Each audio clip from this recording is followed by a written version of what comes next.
من فکر می‌کنم یه نکته مهمی که باید دقت بکنیم که کلا ما وقتی به طبیعت نگاه می‌کنیم، نمونه‌های پرتکرار آماری یا اونایی که برای اون اهمیت دارن رو به عنوان مرکز دسته‌ها قرار میدیم.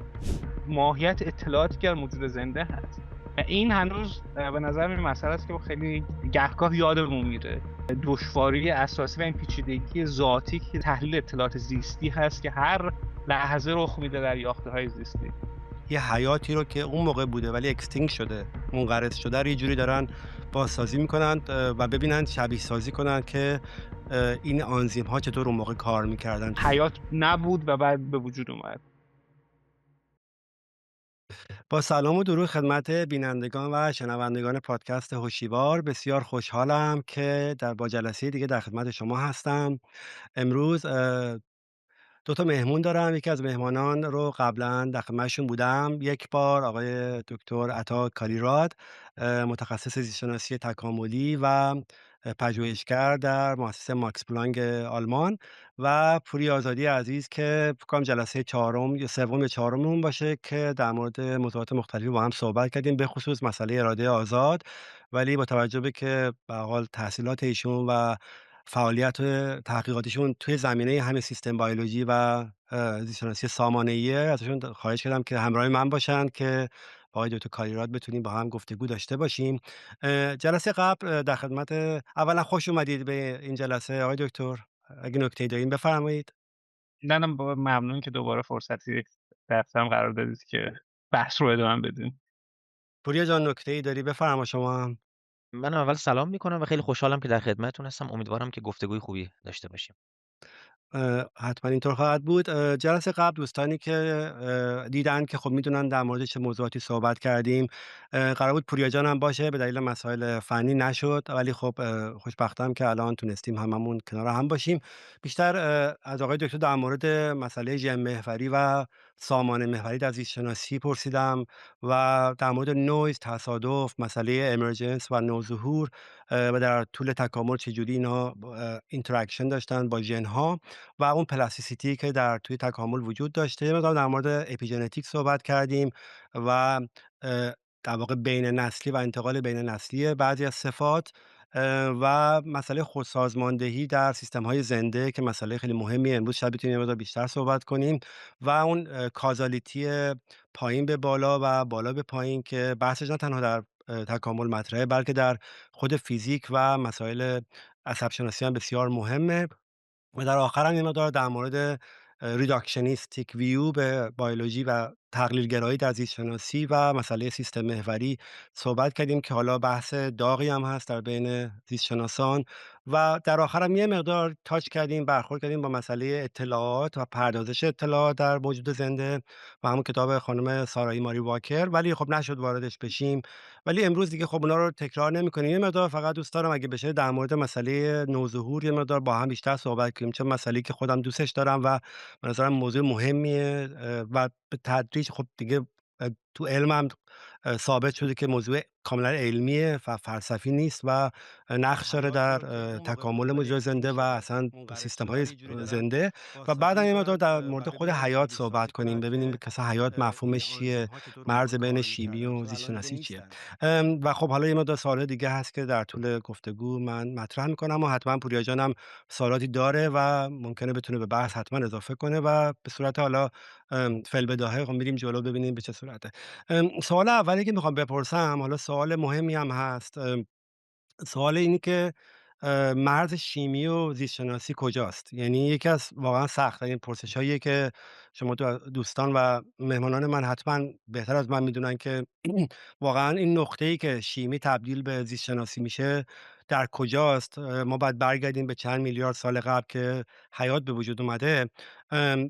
و برخی معتقدن پاسخ به این سوال سخته، یعنی اینکه تعریف کنیم حیات چیست و معمولا یه جورایی گاهی اوقات تفره میرن و سعی میکنن که بشکنن حیات رو به قطعاتش. و چند دهه گذشته هم اینطوری بوده، یعنی میگفتن موجود زنده رپلیکیشن داره، همانندسازی داره، دی ان ای داره، متابولیسم داره، نمیدونم تحت تاثیر انتخاب طبیعی قرار میگیره و یه جورایی ارگانیزیشن داره. ولی خب اخیراً چند دهه گذشته با وجود این سامان محوری در زیست‌شناسی دارن جوانب دیگه‌ای از حیات رو نگاه میکنن و به طور هالیستیک و کلی دارن یه جورایی به حیات نگاه میکنن. موضوع هدفمندی، موضوع همون سلف ارگانیزیشن و اینکه حیات به چه صورت پیش میره. حالا به عنوان سوال اول برای که بحث باز بشه، آقای دکتر از شما سوال کنم اول که شما مرز واقعی بین شیمی و زیست‌شناسی رو کجا می‌دونید؟ برگردیم به گذشته یا همین الان، چرا به یه سنگ ما نمیتونیم بگیم زنده است ولی به یک سلول تک سلول، حالا یه سلول تک سلولی میتونیم بگیم زنده است. این تعریف دقیق برای زنده بودن اه، در علم از کجاست؟ بفرمایید. یه مسئله در واقع بخشی هست به نظرم که مسئله مهمیه. مرز بین از لحاظ در واقع شناخت پدیده‌ای که ما بهش حیات میگیم که مرز شیمی یا زیست یا فیزیک چی هست. و اتفاقا اخیراً یه بایوگرافی اوتو واربورگ رو مطالعه می‌کردم. اوتو واربورگ نسبت شهرتش به خاطر کارهایی است که در ابتدای قرن 20 در خصوص سرطان انجام داده بود. و یکی از نکاتی که خیلی در واقع جالب بود در این حیات این فرد، با توجه که پدرش فیزیکدان خیلی معروفی بود که جایزه نوبل هم برد و خود اوتو واربورگ هم جایزه در واقع فیزیولوژی جایزه نوبل رو برده بود. تصوری که داشت این بود که با توجه به سابقه‌ای که در این حوزه‌ها داشت، وقتی ازش پرسیدن که در واقع یکی از همکارانش انتقاد میکرد که چرا فیزیولوژی گیاهی داره با فیزیولوژی جانوری قاطی میشه و اینجور چیزها، مثلا این مرز این حوزه‌ها داره از میان میره. پاسخ واربورگ این بود که اصلا اینکه از اول مرز وجود داشته در واقع محل ایراد هست، نه اینکه بخوایم اینها رو هم جدا کنیم. توی زیست شناسی هم به نظرم در واقع مرز بین زیست شناسی شیمی، حالا صرفا از منظر شناخت یک پدیده، سوا اینکه تعریفمون از اون پدیده چی هست، یه قسمتش برمیگرده به یه سری در واقع اتفاقاتی که صرفا در واقع وقایعی بودن که در طی تاریخ شکل‌گیری این حوزه ها رخ دادن و بعدا تلاش بسیار شده حالا ببینید در دهه‌های اخیر که این مرزها رو تا حد ممکن در واقع کنار زد. یه حالت حالا شعاری شاید گهگاه به نظر بیاد که میگن اینتگریتیو باشه، اینکه همه چیز رو با هم قاطی کنید، زیست شناسی، فیزیک، شیمی، ولی در واقع هسته راستینی در اینجا هست که این تمایز بین این حوزه ها خیلی در واقع تمایز بیشتر مبتنی هست یا در واقع منعکس کننده سطوحی هست که ما بررسی میکنیم. وقتی شما در این سطوح مختلف در واقع میخواید یک پدیده رو بررسی کنید، بدون چاره‌ای نداره جز اینکه وارد معقولات شیمی بشید و فیزیک بشید و مدل سازی بشید و بعد برگرد به حالا چیزی که به عنوان سنتی زیست شناسی میگه. این یک مسئله بود که حالا به نظرم این که چجوری این پدیده رو باید شناخت، به نظرم تنها حالتی یک پدیده به پیچیدگی حیات رو میشه شناخت این است که همه این در واقع سطوح مختلف رو وارد کرد، چون القاعده چیزی که تحت عنوان زیست شناسی بحث میشه با توجه به سطحی که ما داریم یک موجود زنده رو بررسی میکنیم نیازمند شیمی هست، یا اینکه انقدر شما جدا میشید از بخش واکنش شیمیایی که دیگه بی‌معنی هست بخوایم تقلیل بدیم اون پدیده رو به شیمی، ولی برای شناخت کاملش احتیاج به همه اینها. در خصوص تعریف قسمت دومش تعریف حیات بود که بله، اگه شما تعریف فرمودید. حیات، حالا میدونین مثلا میگم خیلی زیستشناسان گاهی اوقات تفره میرن و متفق القول نیستن که چه تعریفی بخوان از حیات بدن، معمولا سعی میکنن بشکننش و خصوصیات حیات رو مطرح کنن. ولی حالا من بازم سوال میکنم آیا حیات میشه واقعا تعریف واحدی از حیات داشت؟ وقتی به ویروس ها نگاه میکنیم، وقتی به اون پرایون ها نگاه میکنیم که اونا هم یه جورایی سیستم های کاتالیتیک دارند ولی تو مرز بین زنده و غیر زنده‌اند و حتی بعدا خب میتونم بپرسم در مورد هوش مصنوعی. خب این هرچی وارد میشیم میبینیم که این حیات یه جورایی مرزش مبهم‌تر میشه و تعریفش سخت‌تر میشه. حالا این واقعا تعریف جهان شمولی میشه از حیات ارائه داد؟ منظورم. بعد در واقع سالهای پیش یا چندین سال پیش خیلی و حسب اتفاق علاقمند شدم به این حوزه‌ای که حالا تحت عنوان بیشتر quantitative history، این که سری افراد سعی می‌کردن تو مسائل تاریخی بیان مدل سازی بکنن و اونجای مشکلی که بهش برمیخوام مثلا مدل این که آقا یک جامعه آیا میشه تغییرش رو پیش بینی کرد بر اساس فاکتورها، بیایم مثلا به عنوان یک علم دقیق بهش برخورد کنیم. علم دقیق به معنای کاری که تو حالا فیزیک، شیمی و زیست شناسی تا حد زیادی میشه انجام داد.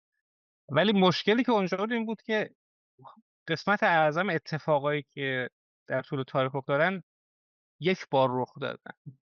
مثلا علم شما اصطلاحاً یک یا دو باره، برای همین که مدلی بخواد اصلا بفهمه که چرا این اتفاق افتاده، چرا در اندونزی مثلا دهه 50 60 میلادی اتفاقات خاصی افتاده، چرا در اروگوئه، چرا در آرژانتین، همه در مثلا میانه قرن 20 یه سری اتفاقات خاص افتاده، خیلی دشواره. و من به نظرم این مشکل ما وقتی میایم درباره حیات هم بهش بپردازیم، مقدار بهش با این مشکل دست و پنجه نرم می‌کنیم که ما اشکال مختلفی نداریم که بخوایم با هم مقایسه کنیم و غالبا میرسیم به اینکه خب دیدگاه من نوعی به عنوان یک علمورز چی هست و خب اون در واقع منعکس کننده دیدگاه یا حوزه‌ای هست که به عنوان یک تکاملدان شما خواهید گفت که، یا من غالبا تصورم این بود که واحدی هست که تکامل پیدا میکنه، یعنی چیزهای غیر زنده‌ای که هستن، یعنی عملا ربطی نداره به اینکه ماهیتش چی هست. مثلا این هست که یک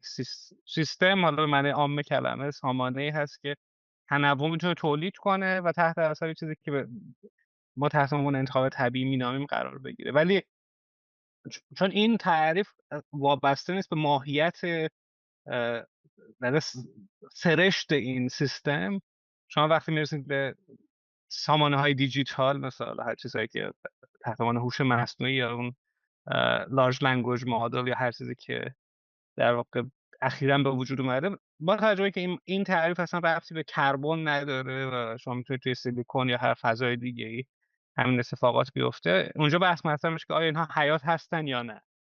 درسته؟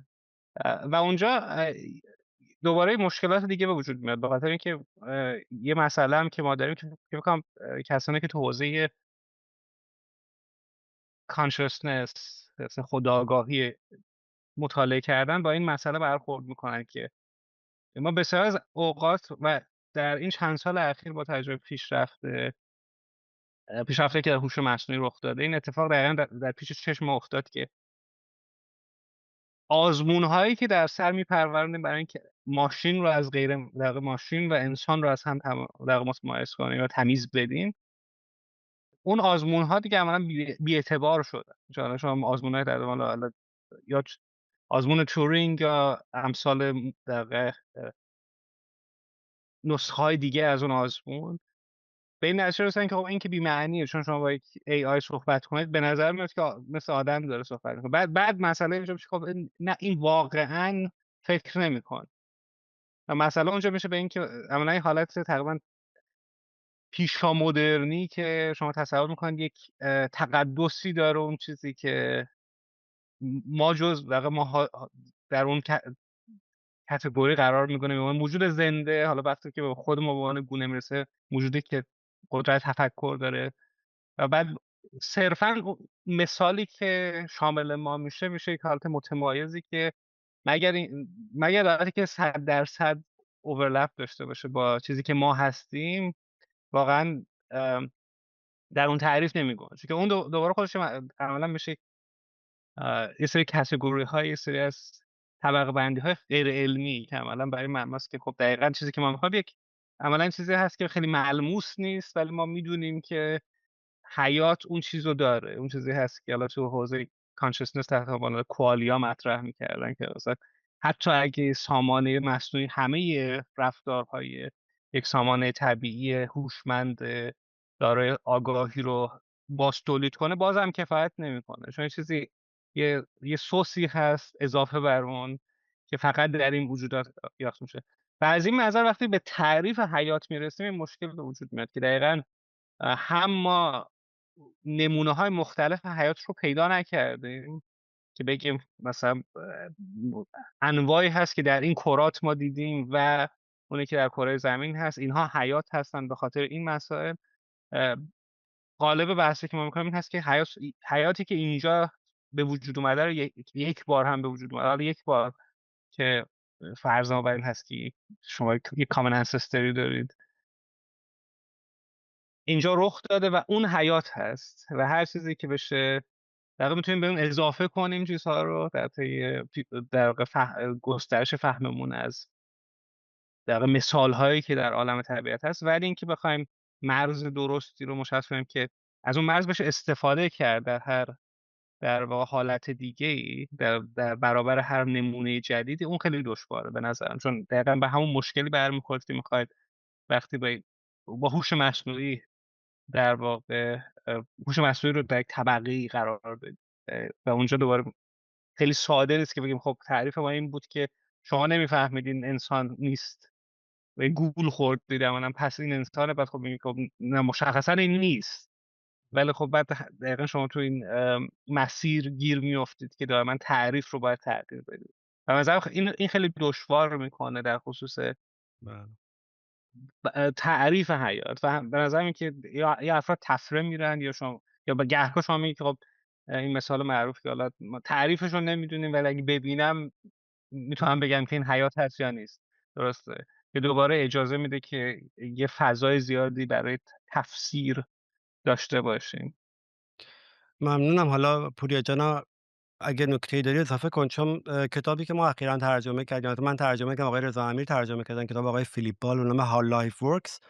ایشون هم میشکنه به اجزاش لایف‌ها و موضوع ماشینی که شما مطرح کردین توی کتاب ایشون مطرح میکنه که به هیچ وجه موجود زنده قابل مقایسه با ماشین نیستن و این عصر ماشین با دادن حیات به ماشین اشتباه بوده، یعنی اصلا به هیچ عنوان نمیشه انسان رو، یعنی موجود زنده رو به ماشین نسبت داد و حالا به هر حال در مورد خودمختاری صحبت میکنه، هدفمندی، ساماندهی و حالا پوریا جان اگه نکته داری اضافه کن. و واقعا چیزی که دکتر میگن لایف یه کانتینیویه، یعنی یه جورایی به تدریج عبور میکنه از غیر زنده میاد به زنده، یا اینکه مثلا یه کاتگوری داره اون وسط میگیم اینور مثلا زنده است اینور غیر زنده. اگه نکته داری اضافه کنید. حالا سوال بعدی رو من در مورد حیات، انواع حیات میخوام سوال کنم.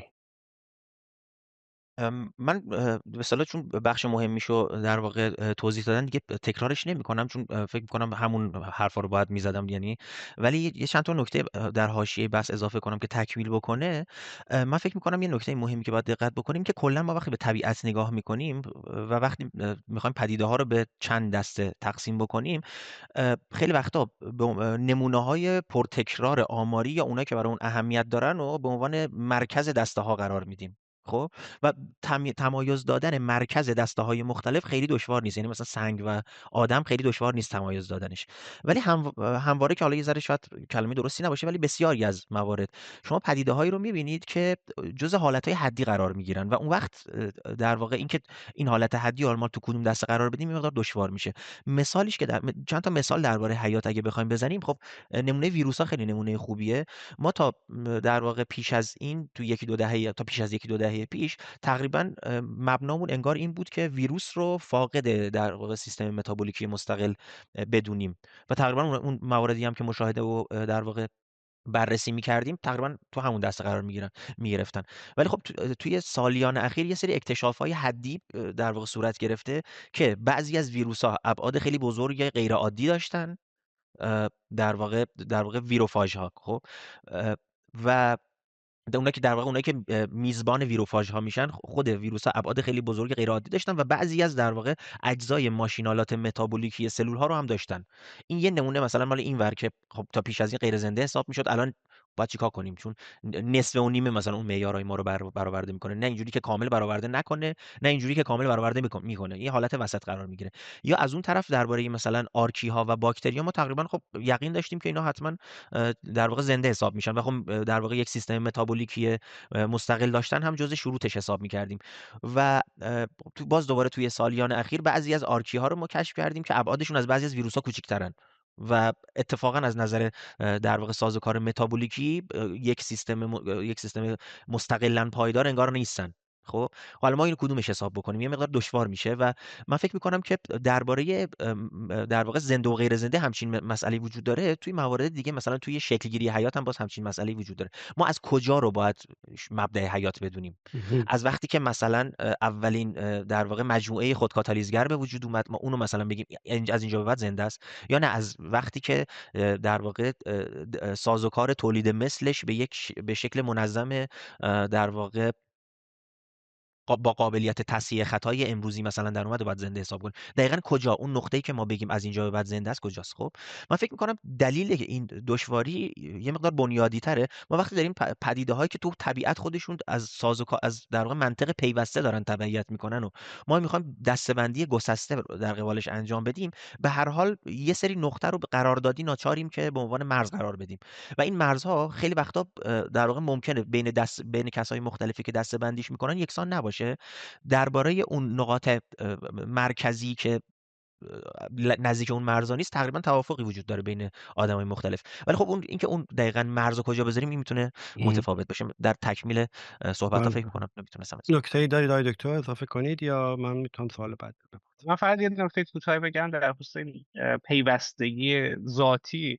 یه مسئله‌ام که به نظرم شاهدی هست بر این پیوستگی این هست که ما تصورمون از پدید اومدن حیات هم یک فرآیند پیوسته است. یعنی تصور درست یا غلط بودنش مسئله دیگه است، ولی دیدگاه رایج این نیست که یک سلولی هیولایور پدید اومد و بعد این شد نقطه آغاز حیات. همه در واقع فرضیاتی که در حالا شاید 80 سال اخیر بشه گفت در این زمینه هستن، اولا ایده هستن که شما ابتدا حالا RNA یا هر مولکول دیگه‌ای شما یه حالت ابتدایی انتقال اطلاعات رو دارید و بعد این ایده این که در یک فضای محدودی که چیز سلم یافته‌وار به وجود اومد و بعد به تدریج، یعنی ما تصور خودمون از پدید اومدن حیات هم شامل گام‌هایی هست که در واقع حالت‌های اینترمدییتی بودن، حالت حد واسطی بودن و از این نظر خیلی سخته که با توجه به اینکه همچین تصوری داریم بعد بخوایم بگیم که خب دقیقاً اونجا یک استپ فانکشنی بود یهویی حیات نبود و بعد به وجود اومد. با توجه به اینکه فرضیه‌ای که ما داریم عملاً یه فرضیه تغییر تدریجی است تا اینکه چیزی که به عنوان یاخته میشه در واقع توصیفش کرد پدید اومد. خیلی ممنون. خب از این نکته خیلی خوب بود. میتونیم بریم به سمت اینکه برخی پژوهشگران در چند دهه گذشته بخصوص در حوزه زیست‌شناسی سامانه‌ای، سیستم بیولوژی و بخصوص استروبیولوژی یا زیست نجوم اینا معتقدند که شاید موجودات زنده‌ای که ما در زمین میشناسیم اینا نه صرفا حالا این مولکول‌ها و این اندرکنش‌هاست بلکه یه سیستمایی برای پردازش اطلاعاتن. میگیرند، ذخیره میکنند و منتقل میکنن. مثلا خانم سارایی ماری واکر رو فکر کنم شما بشناسید، کتابی که اخیراً منتشر کردن روی اینفورمیشن خیلی دست گذاشتن که میگن این ممکنه ویژگی بنیادی حیات باشه. حالا هر دانشمند یا هر دانشگری از یک جنبه نگاه میکنه. آیا شما چطور نگاه میکنید به حیات از جنبه پروسس کردن اطلاعات؟ جلسه قبل آیا یه مقدار اشاره کردید به این مسئله، ولی چون پوریا هم اینجا هست تو حوزه بایوانفورماتیک فعاله میتونه حتما بحث رو بهتر کنه. این تفاوت اطلاعات زیستی با اطلاعات در سیستم غیر زنده مثل یک سیلیکون بیس مثلا ای آی چیه که اینا رو از هم متفاوت میکنه؟ بفرمایید آقای دکتر.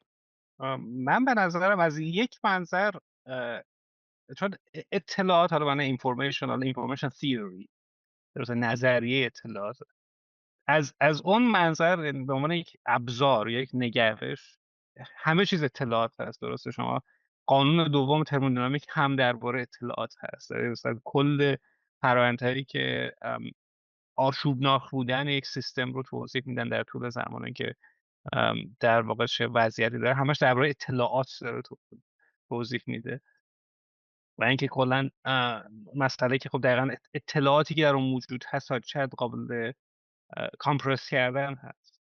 درسته که این مسئله است که در موجود زنده خیلی جالبه. یه مسئله من مسئله دیدگاهی هست یا متدولوژیک هست و این به خاطر اینه که شما وقتی برمیگردید به ابتدای در واقع شکل‌گیری زیست‌شناسی مولکولی به معنای مدرنش که حالا دهه اواخر دهه 40 میلادی هست و 50 که دور کشف ساختار دوگانه دی ان ای و اینجور مسائل.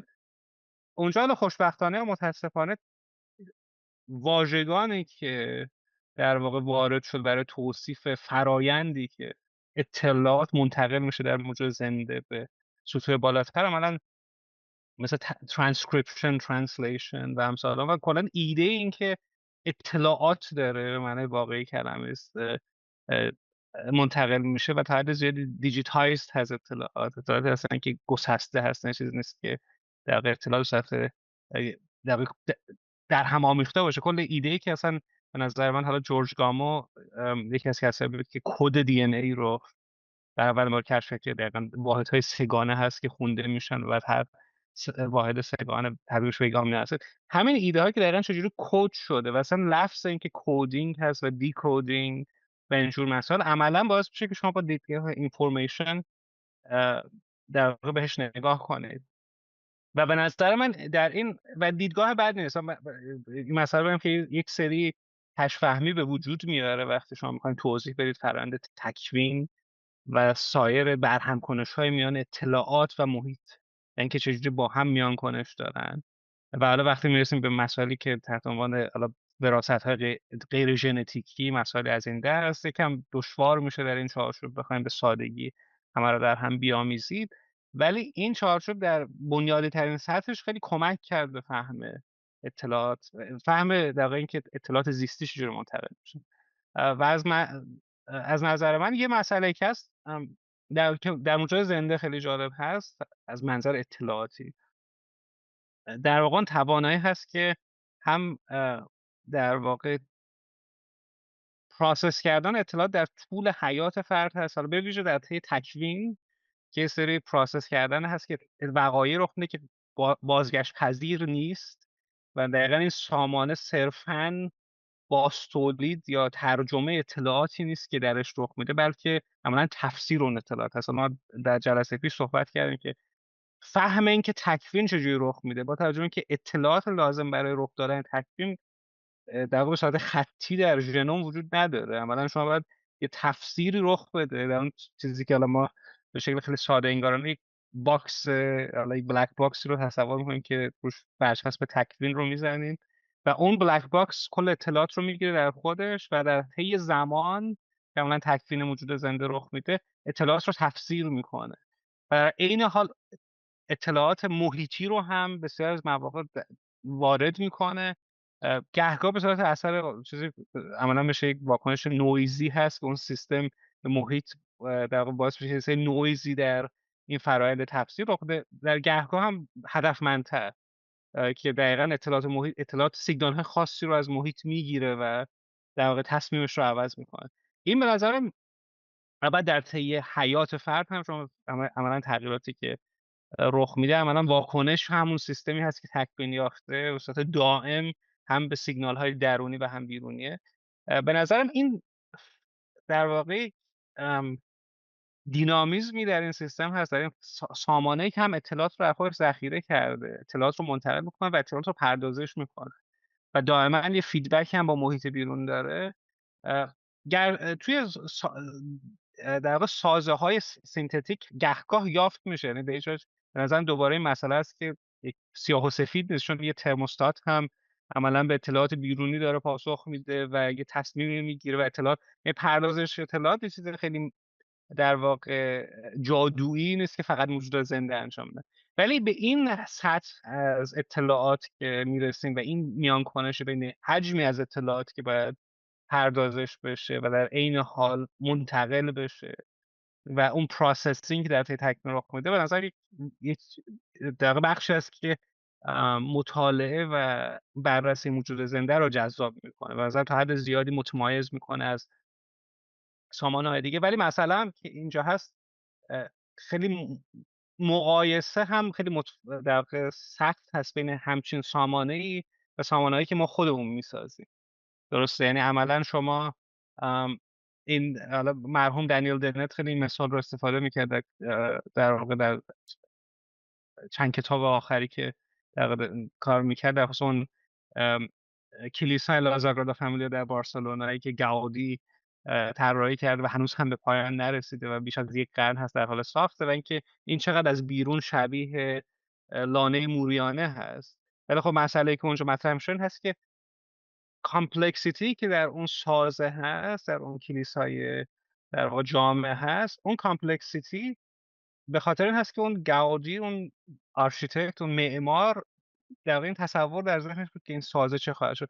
در مورد لانه موریانه کسی وجود نداشت، یعنی هیچ گاودی اونجا نبود، یک موریانه‌ای نبود که بیاد اون طرح‌ها رو بنویسه و این در سطح صرفا دیزاین هست که دنیل دنت مطرح کرد و به نظرم قابل بحث هست حتی در سطح دیتا پروسسینگی که شما بگید که AI که عملا میشه اون حالا استاتستیکال لرنینگ قدیمی یا کدوم کسایی که در حوزه آمار هستن خیلی خوششون هم نمیاد که اینقدر در واقع بحث سر AI هست و خیلی در واقع به پرداخته نمیشه به سابقه تاریخی که این ایده های یادگیری آماری خیلی قدمت زیادی داشتن، ولی ماهیتشون خیلی متفاوته. یعنی اینکه توضیح بدید چرا a large language model اینجوری داره رفتار میکنه در قیاس با یک سیستم تکوینی. من مثلا این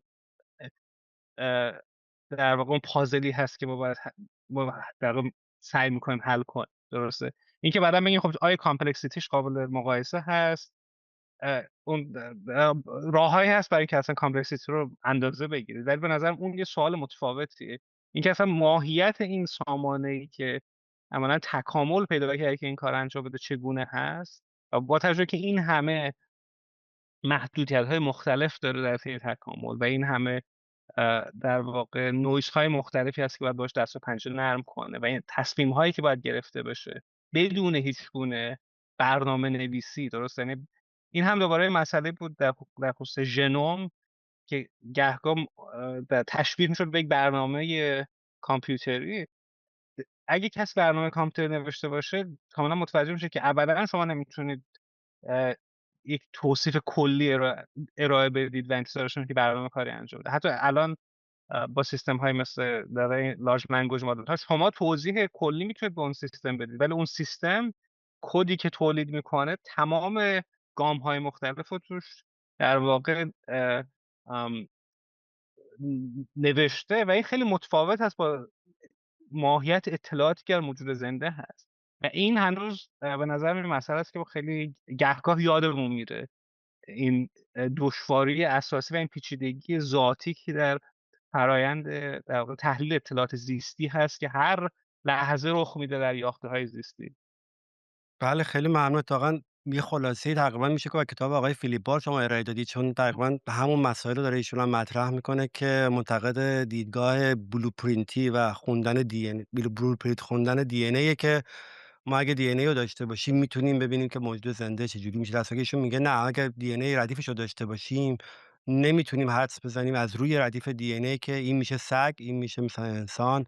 چرا ما میدونیم ژن های مختلفی داریم که بین ما انسان‌ها و سگ مثلا متفاوته، ولی با خوندن دی ان ای نمیتونیم بفهمیم که چه اتفاقی در طول تکوین موجود و تمایز سلولا میاد و خب اینا رو میشکونه دیگه. از حد دی ان ای میاد به ام آر ان ای، ام آر ان ای به پروتئین، سلول در واقع بافت‌ها، ارگان‌ها و اینا رو به صورت سیستمی نگاه میکنه و مسئله خودسازماندهی و ایجنسی و اینا رو بعدا میاره تو کار و خب اینفورمیشن هم جزشه. پوریا جان اگه نکته‌ای در مورد مسئله اینفورمیشن داری بفرما، در مورد مسئله همین نکاتی که آقای دکتر گفتن که بعد بریم یه مرحله جلوتر ببینیم، چون بحث امرجنس هم یکی از فصول همین کتابه، دوست دارم تو این بین ببینین امرجنس از کجا به وجود میاد. بفرما در مورد اینفورمیشن اگه سوال آره، حتما حتما. من دوباره در تکمیل به اصطلاح صحبت‌های دکتر بگم که من یه چیزی درباره تاریخ فهم بشر از حیات هست که به نظرم خیلی مهمه که بهش دقت بکنیم.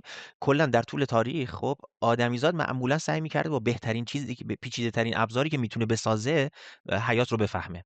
خب در مثلا خیلی خیلی قدیم وقتی که در واقع سفالگری صنعت پیچیده بشر بوده، استعاره در واقع جاندار به عنوان شیء سفالی به وجود میاد. خب که بعد حالا تو ادبیات دنیا الان خیلی در واقع نقش پررنگی داره. اینکه جانداران رو از خاک میدونن ادامه اون نگاه به حیاته. و خب در واقع سیر تحول فناوری بشر وقتی جلوتر اومده استعاره‌های پیچیده‌تری به وجود اومده. مثلا در واقع اوایل عصر روشنگری استعاره‌های مکانیکی شروع میکنه به وجود اومدن که در واقع شبیه یک ماشینی که چرخدنده‌های مختلف داره و اینجا مثلا در واقع رساله دهمینه دکارت مثلا نمونه خیلی مهم میشه. بعد همینجوری جلوتر میاد به شبیه مثلا ماشین گرمایی نگاه میکردن به حیات و ما وارد در واقع ابتدای شکلگیری در واقع زیست شناسی سلولی مولکولی که میشیم و به طور مشخص از دهه 50 به بعد یک همزمانی داره با به وجود اومدن کامپیوترهای دیجیتال. خب و اختراع ترانزیستور و اختراع ریز پردازنده و الی آخر. این در واقع تکوین همزمان این دو رشته باعث شد که یه سری از استعاره های کامپیوتری داخل فهم حیات نقش محوری پیدا کنن و که دقیقا همونطور که آقای دکتر گفتن دقیقا مثلا مفهوم ترنسلیشن ترانسکریپشن، اینکه دیجیتال نگاه بکنی یه بخشیش اصلا به خاطر همزمان تکوین پیدا کردن این دو تا حوزه با همه. و خب هر کدوم از این استعاره هایی که بشر به کار می‌برده یه سری قابلیت ها رو اضافه می‌کرده به فهم، یه سری محدودیت ها و در واقع تمایزهایی هم هست که تو اون استعاره قابل چیز نیست، قابل دستیابی نیست. مثلا چیز مثلا اینکه ما وقتی به کامپیوتر دیجیتال نگاه می‌کنیم به یک فرایندی از به یک شیوهی از پردازش اطلاعات نگاه می‌کنیم که اول اگه شما فرایند رو در واقع داشته باشید، اون برنامه رو داشته باشید و ورودی رو داشته باشید به صورت یکتا نتیجه مشخصه. خب شما نهایت یک در واقع سودو رندوم جنریتور دارید که اونم شبه رندوم سازه، یعنی خود رندوم نیست که اگه پارامترهای فیزیکیشو بدونید باز دوباره میتونید بفهمید که دقیقاً چه فرایندی رو طی میکنه. ما وقتی که با در واقع جاندارا طرفیم با یه شیوه الگوی کاملا متفاوتی از در واقع پردازش اطلاعات سر و کار داریم که حالا اگه به طور مشخص فقط صرفا به در واقع پارامترهای ژنتیکیش نگاه بکنیم در واقع نامعینه، به صورت یکتا نامعینه که دقیقاً چه اتفاقی میفته با این پارامترهای ژنتیکی. البته یه محدوده‌ای از در واقع امکانها رو در یه قیدی رو در واقع به اون ارگانیسم نهایی اعمال میکنه که شما میتونید بفهمید که این کد ژنتیکی به فلان چیز نمیتونه تبدیل بشه. ناممکنه ها رو تا یه حدی برای شما در واقع مشخص میکنه، ولی اینکه دقیقاً به صورت یکتا چه اتفاقی میفته خب این نامعینه. این یکی از تمایزهای خیلی مهم میشه. یه بحث خیلی مهم دیگه هم که به اصطلاح اشاره کردم به نظرم خیلی مهم بود یه ذره در واقع بولترش بکنم، مفهوم دقیقاً تفسیر کردنه. چون اصلا یه شاخه‌ای از در واقع نگاه کردن به پردازش اطلاعات توی زیست شناسی به وجود اومد از اواخر در واقع قرن 20 دهه 90 به بعد به طور مشخص که مثلا بایوسمیوتیک و شاخه‌های منشعب از اون در واقع هستن و اینا در واقع یک شیوه خاصی از پردازش اطلاعات رو نگاه می‌کردن بهش که نه فقط اطلاعات اصطلاحاً سینتتیک اینفورمیشن بلکه سمنتیک اینفورمیشنه که این باز تمایز جدی داره با اون چیزی که توی کامپیوترهای دیجیتال ما می‌بینیم. و آره این یعنی به نظرم حائز اهمیته. اگه بخوایم دقیق‌تر این تمایزها رو بتونیم بفهمیم فکر می‌کنم یه مقداری به شیمی فیزیک در واقع زیرلایه شیمی فیزیکی این دو تا نگاه بکنیم تا حدی روشنگره. یعنی اونجوری که مثلا در واقع با پردازنده‌های سیلیکونی ما سر و کار داریم و حیات کربنی یه سری تمایزهای جدی شیمی فیزیکی داره که نحوه کارکردشون رو داره مشخص می‌کنه. یعنی صرفا این نیست که دو تا ابزار مختلف، دو تا شیمی فیزیک مختلف یک کار رو انجام بدن. یه سری کارهای یه سری شباهت‌ها دارن ولی تمایزهای خیلی جدی هم این وسط دارن که حالا میشه دربارش صحبت کرد. امیدوارم که مرسی کافی آقای مفیدی دکتر. باشه. نه خواهش میکنم آقای دکتر، اگه نکته‌ای دارید در مورد سواد پوریا بفرمایید. من یه سوالی در مورد طبعا همین حیات دارم چون حالا بعد میپرسم. اگه نکته‌ای دارید بفرمایید، اگه نه که من سوالمو در مورد انواع حیات میخوام سوال کنم. من فقط یه نکته می‌خواستم بگم، چون بحث رسید به مسئله‌ای که چون گهگاه حالا این انتقاد هست و منم تو بحثا مطرح کردم که اینکه در دهه 50 میلادی به بعد وقتی بحث در خصوص ژنوم شد عملاً بحث میره به سمت اطلاعات و عملاً حالا زبان بشه کامپیوترایزد هست دیدگاهش، یه مسئله من به نظرم و گهگاه انتقادی هست که این افراد چرا این کارو کردن و گهگاه اون بستر تاریخی رو ما فراموش میکنه.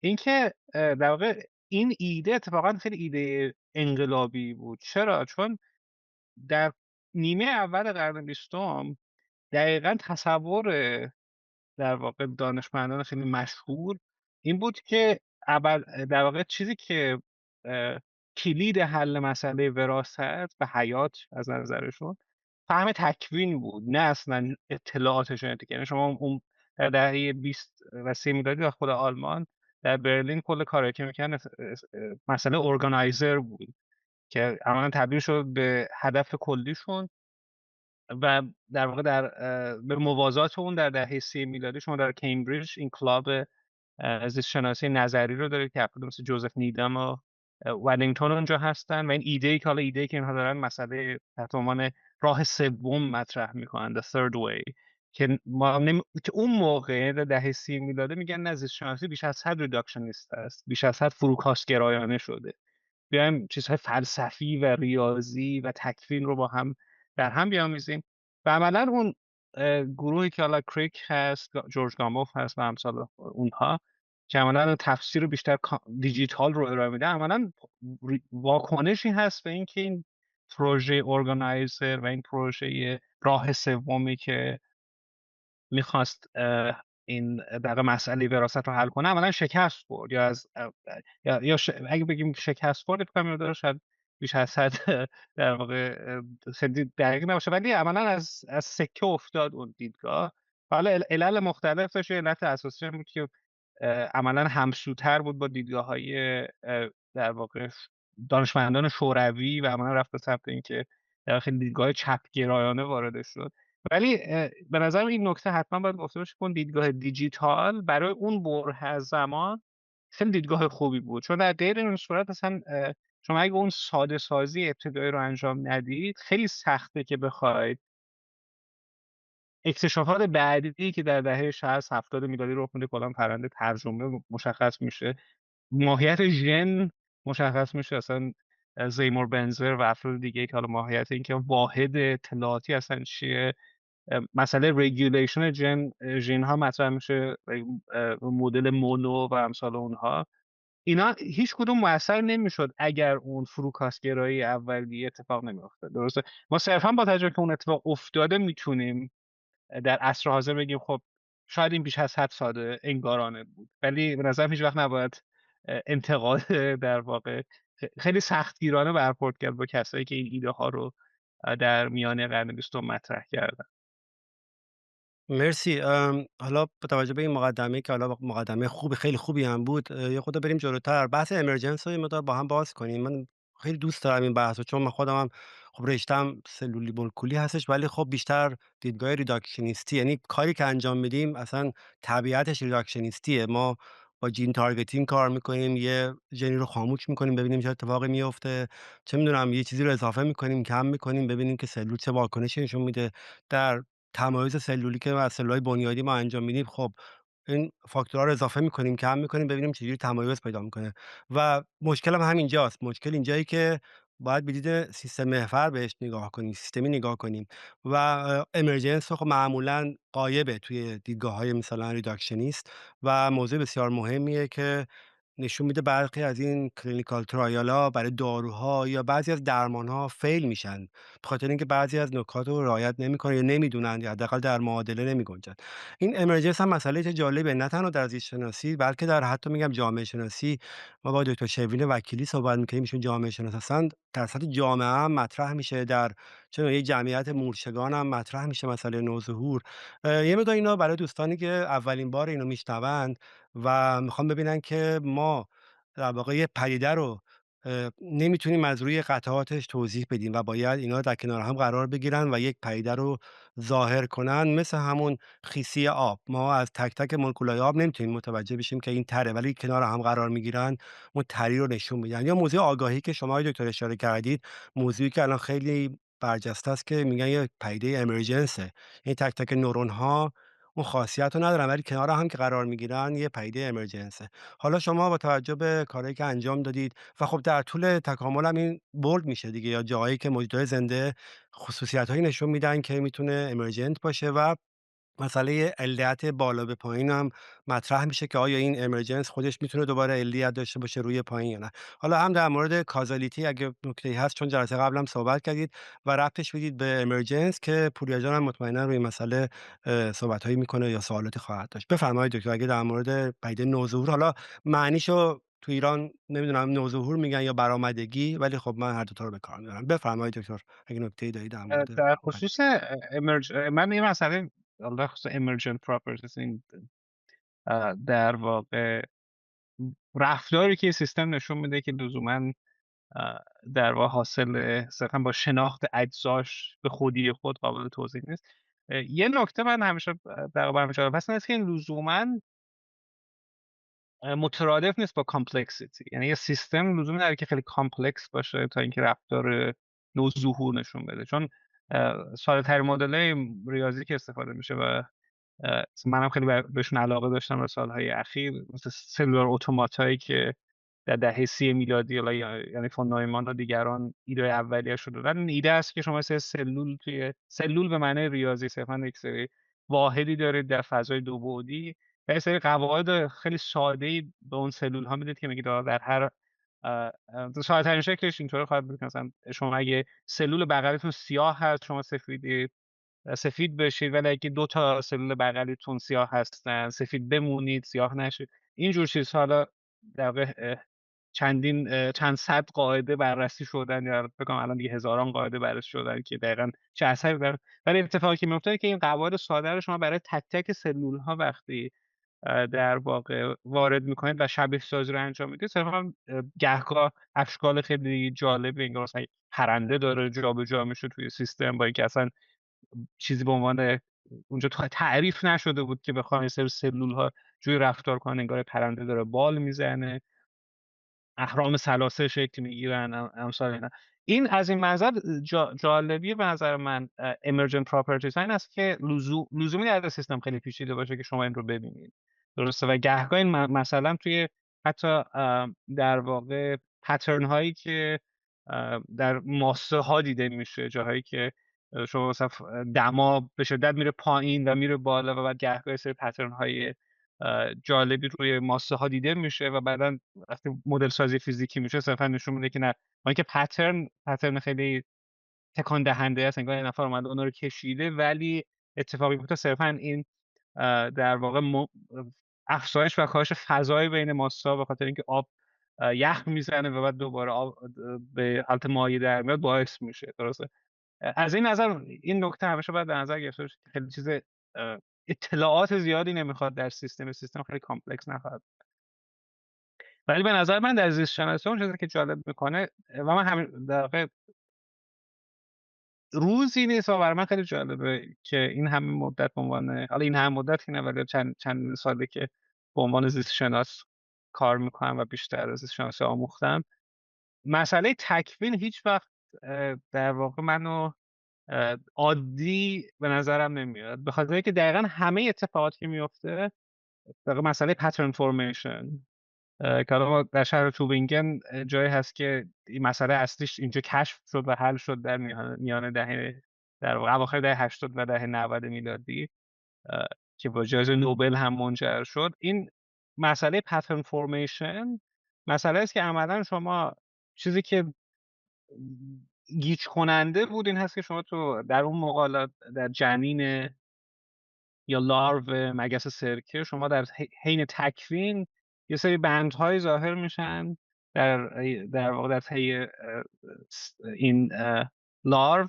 و سوال این بود که چجوری، چون این اطلاعاتی که وجود نداره و این به صورت داینامیک داره تغییر میکنه و بعد مسئله که پیش منه که شما هیچ راهی ندارید که و این ایمرجنت پروپرتیز خیلی جالب هست، چون هیچ راهی نیست که سلولی که یک سر لارو هست و سلول دیگه که در دوم لارو هست با هم اطلاعات بخون رد و بدل بکنه، درسته؟ ولی رفتار کالکتیوی که نشون داده میشه و این رفتار داینامیک هست، یعنی دقیقاً این بندها و این گرادیان هایی که تولید میشن باید به شکل بسیار مشخصی یک الگو رو طی کنن، وگرنه جنین بدون سر به دنیا میاد یا بدون بال هست یا کلا اصلا تکوینش در واقع به هیچ جا نمیرسه و روشی که در واقع کشفیات هم در خصوص این فرآیند انجام شد با این مشاهده این جهش‌های مختلفی بود و اونجا اتفاق افتاد فهمیدن که دقیقاً مسئله صرفاً بیان ژن نیست بلکه این میان کنش بین این محصولات ژن ها هست، درستشون عملا شاید اینم بیاد ما فروکاستگرایی باشه ولی مسئله‌ای که پیش میاد که از ساده‌ترین شکلش emergent pattern عملاً فهم اون الگوی میانکنش هست. اون چیزی هست که شما اگه تک تک اطلاعات رو می‌داشتید در خصوص این سلول‌ها دقیقاً نمیتونست استنباط بکنید. اه، همین مسئله در سطح بافت رخ میده، دقیقاً حالا در طی تکوین شکل‌گیری ارگان و اندام‌های مختلف، در سطوح حالا چیزی که به عنوان کامیونیتی اکولوژی هست، اینکه حالا گونه‌های مختلف چجوری با هم میانکنش میکنن که شما دقیقاً بدونید گونه‌ها در جدا از هم چجوری رفتار میکنن. عملاً هیچ اطلاعاتی به شما نمیده که وقتی اینا رو با هم بیامیزید کامیونیتی دقیقاً چه شکلی خواهد داشت. و این همچنان یه اوپن کوئسچن هست که دقیقاً کامیونیتی اسمبلی توی دنیای طبیعت چجوری رخ میده، که خیلی عجیبه، چون که هنوز این سوال برای ما مطرح هست، چون اکولوژی در واقع سابقه خیلی طولانی داره به عنوان یکی از شاخه‌های زیست شناسی. و مسئله کامیونیتی اسمبلی سوال اصلی اکولوژی بود از ابتدا، درسته. یعنی بیش از یک قرن هست که داره بررسی میشه و هنوز ما جوابشو نمیدونیم. ولی زیباییش در همین هست.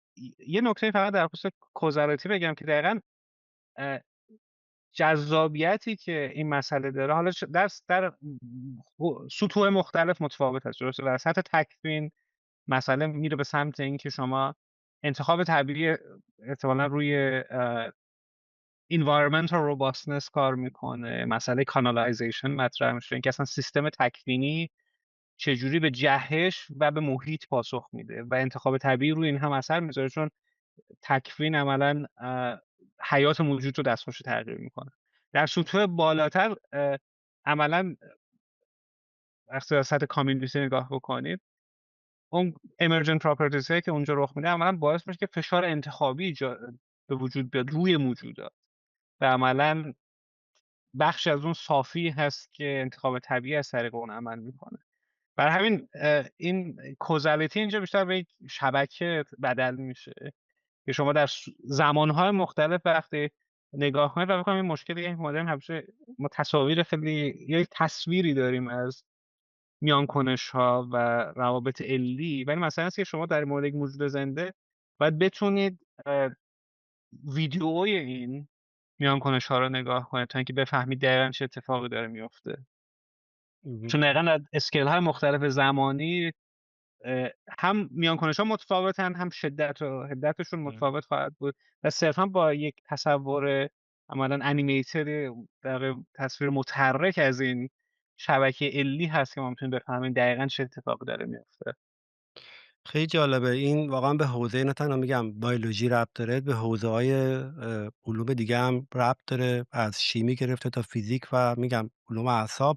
حالا پوریا جان، همین اگه دوست داشتی اگه اضافه کنی مطلبی. و حالا از نظر فلسفی هم فقط اینو بگم که دو جور امرجنس معمولا توضیح داده میشه. یه امرجنس ضعیفه که حالا مثلا همون آب و هوا و مسئله مثلا مورچه و ترافیک و اینا که حالا صحبت کردیم، دوستان میتونن حالا با گفتگوهایی که قبلا توی کانال بوده ببینن. و خب یه برآمدگی یا نوظهور قوی هم هست که اون مثلا همین مسئله کانشسنس، آگاهی، یا مثلا مسئله خود ذهن و اون اراده آزاد هم حالا در موردش صحبت کردیم. حالا پوریا جان اگه نکته در مورد امرجنس داری که بعد سویچ کنیم. من چند تا سوال دیگه هم دارم بخاطر که وقت دیگه خیلی شاید نداشته باشیم که دوست دارم حتما اونا رو هم بپرسم. بفرما اگه نکته در مورد مسئله امرجنس داری بگو. آره، آره. من یه چند تا نکته ریز درباره ایمرجنس بگم. یه بحث جالبی که درباره ایمرجنس وجود داره، خب ما معمولا خیلی وقت تصور میکنیم که بحث در واقع به رسمیت شمردن کل به عنوان یک در واقع پدیده که اثر علی داره یا به رسمیت نشمردنشه. ولی این شاید بد نباشه از این زاویه بهش نگاه بکنیم که حتی وقتی که داریم به شیوه فروکاستگرا نگاه میکنیم، خب اول کل رو میشناسیم، خب و بعد سعی می‌کنیم به تیکه تیکش بکنیم. یعنی هیچ وقت ما بدون شناختن کل اصلا به مرحله فروکاست نمیرسیم. فروکاستن کل به جزء، پس ابتدا کل رو باید بشناسیم. بنابراین فکر می‌کنم در سطح شناختی همه در واقع ابتدا از کل شروع می‌کنن. خب حالا البته بعضی از پدیده‌ها هست که فرایند شناختنش از جزء کل اون بحثش جداست، ولی ما وقتی درباره فروکاستن و توضیح دادن صحبت می‌کنیم ابتدا کل رو شناختیم و بعد رفتار کلیه رو اصلا توجه اون رو جلب کرده که سعی بر توضیح دادن اون داشتیم. بعد حالا بحث سر اینه که آیا این در واقع به اصطلاح اون کله یک بنیادینه و غیر قابل فروکاسته یا نه قابلیت فروکاست داره. یعنی پوریا منظورت اینه که مثلا در کاری که من دارم انجام میدم، وقتی ما سیستم کلا میشناسیم که این فنوتیپی داره این موجود زنده یا این سلول یا بعد میایم یک ژنری رو خاموش میکنیم یا روشن میکنیم، تغییرش میدیم و بعد نگاه میکنیم که چه اتفاقی در سطح کل میفته. منظور اینه که ما اول میشناسیم که داره چه اتفاقی در کل میفته و بعد تغییراتی در جزء میدیم و اونا رو میخوام ببینیم، مثلا تقلیل گرایی یا کوچک کردن و اینا رو بشناسیم. ولی اگه اونا نشناسیم عملا تک تک رفتن کارو سخت میکنه، نمیتونیم کل رو از جزء بشناسیم. بکنم میخوای منظورت اینه، درسته؟ اصلا همین رو میخوام بگم، اکثر پدیده‌هایی که ما به شکل فروکاستگرا هم حتی میخوایم بهش در واقع بپردازیم، ابتدا کله رو دیدیم، اصلا سواله از دیدن کل به وجود اومده. خب اگه کل رو نمیدیدیم هیچ وقت اجزاش به تنهایی احتمالاً سوالی بر نمیانگیخت بر ما. خب اگه ما یک ارگانیسم به این پیچیدگی رو ندیده بودیم، حالا زیر میکروسکوپ مثلا اجزاش هم به اون نشون میدادن، توجه رو جلب سوالی بر نمی انگیخت بر ما در ما که بخوایم حالا برای جوابش چی کار بکنیم، این راه الف رو بریم یا راه ب. یعنی خود به وجود اومدن سواله معمولا ناشی از شناخت کله. خب این دقیقاً. یه نکته. یه مسئله که هست حالا درباره ایمرجنس، چون بعض دسته‌بندی های مختلفی از ایمرجنس میدن، بعضیا میگن استرانگ ویک یعنی دسته‌بندی دوتایی. خب من پیشنهادم دسته‌بندی ستایی در واقع هستی شناختی، معرفت شناختی و روش شناختیه. خب این تمایزهای کوچیکی داره دیگه. اون روش در واقع اصطلاحا ایمرجنس روش شناختی، خب مال وقتی هست که به صورت پرکتیکال نگاه فروکاستگرا احتمالاً کار نمیکنه، به خاطر محدودیت‌های ابزاری ما در واقع تلاش میکنیم به رویکرد کل‌نگر رو بیاریم. خب این یه بحثه، یعنی بالقوه علل اصول به صورت فیزیکی ما میتونیم فروکاستگرا رو نگاه بکنیم، ولی بهینه نیست، به صرفه نیست، نمیخوایم. خب این میشه روش شناختیش. یه مدل دیگه هست خب که انگار اصلا محدودیت‌های شناخت نه فقط برای ما به عنوان کسی که این ابزارا رو داره، بلکه به عنوان هر موجود طبیعی. خب هر موجود طبیعی این کارو نمیتونه انجام بده. اینو من اسمشو میذارم ایمرجنس معرفت شناختی. محدودیت‌های شناخت یک موجود طبیعی در این جهانه. خب که مثلا فرض کن میزان پردازش اطلاعاتی که میخواد زمانش مثلا از زمان کل کیهان بیشتره. این میشه محدودیتایی که مربوط به محدودیت معرفت شناختیه. من یه مدل دیگه هم قائلم، فکر میکنم محدودیت در واقع ایمرجنس هستی شناختی هم داریم و اون مربوط به وقتی هست که نه تنها برای ما در این جهان فیزیکی، بلکه برای هر موجودی در هر جهان فیزیکی ممکن نباشه این فروکاستن. خب که این مال محدودیت‌های منطق و ریاضیاته. یعنی خود ریاضیات و منطق ناممکنش میکنه. جنس محدودیت از جنس محدودیت خود ذات ریاضیات و منطق، محدودیت از جنس مثلا کارهای گودل و تورینگ و اون داستانا. من فکر میکنم هر ستای این در واقع ایمرجنس ها رو ما میتونیم نمونه براش پیدا بکنیم. خب و آره این حائز اهمیته. بله، نکته دارید آقای دکتر. من یک دو سوال دیگه یه مقدار عوض میکنم حوزه رو. اگه نکته در مورد امرجنس یا کلا حیات دارید بفرمایید. البته سوال در ارتباط با همینه ولی خب یه مقدار بریم سراغ چند تا موضوع دیگه. فقط این نکته کوتاه، حالا بحثی که پوریا جان مطرح کردن به یاد دنیل دنت یک تمایزی داشت بین، حالا حتی تمایز کام خیلی اوریجینال هم نبود، بین greedy reductionism اون فروکاستگرایی خیلی بی‌محابا و ریداکشنیسم یا فروکاستگرایی عادی و خوب به از خودش. و توی گهگاه انتقادی که میشه، حالا به ویژه در بستر امرجنت پراپرتیز این است که حالا تو ساینس فروکاستگرایی هست، ولی تو در به شکلی نشون داده میشه که فروکاستگرایی خیلی بی‌محابایی است، یعنی افراد اصلا براشون مهم نیست تو این سطوح بالا چه اتفاقی میفته و مستقیم میرن تو سطوح پایین. که بعد دنیل یک واژه حالا خودش ابداع کرده بود تحت عنوان دیپیتی، مثلا این بیان‌های یا اظهاراتی که به ظاهر خیلی عمیقن ولی عملاً بی‌معنی‌ان، مثلا که شما چیزی نیستین غیر از ژن‌هاتون، یا رفتارتون چیزی، یا شما چیزی هستی که میخورید. درسته؟ مثلا این بحثایی که از منظر معرفت شناختی یا علمی استیتمنت هستن که خب تا یه حدی درسته ولی اصلا بی‌معنیه، چون اصلا توضیح نمیده که اگه شما غیر از ژن‌هات نیستی دقیقا منظور اینجا چیه.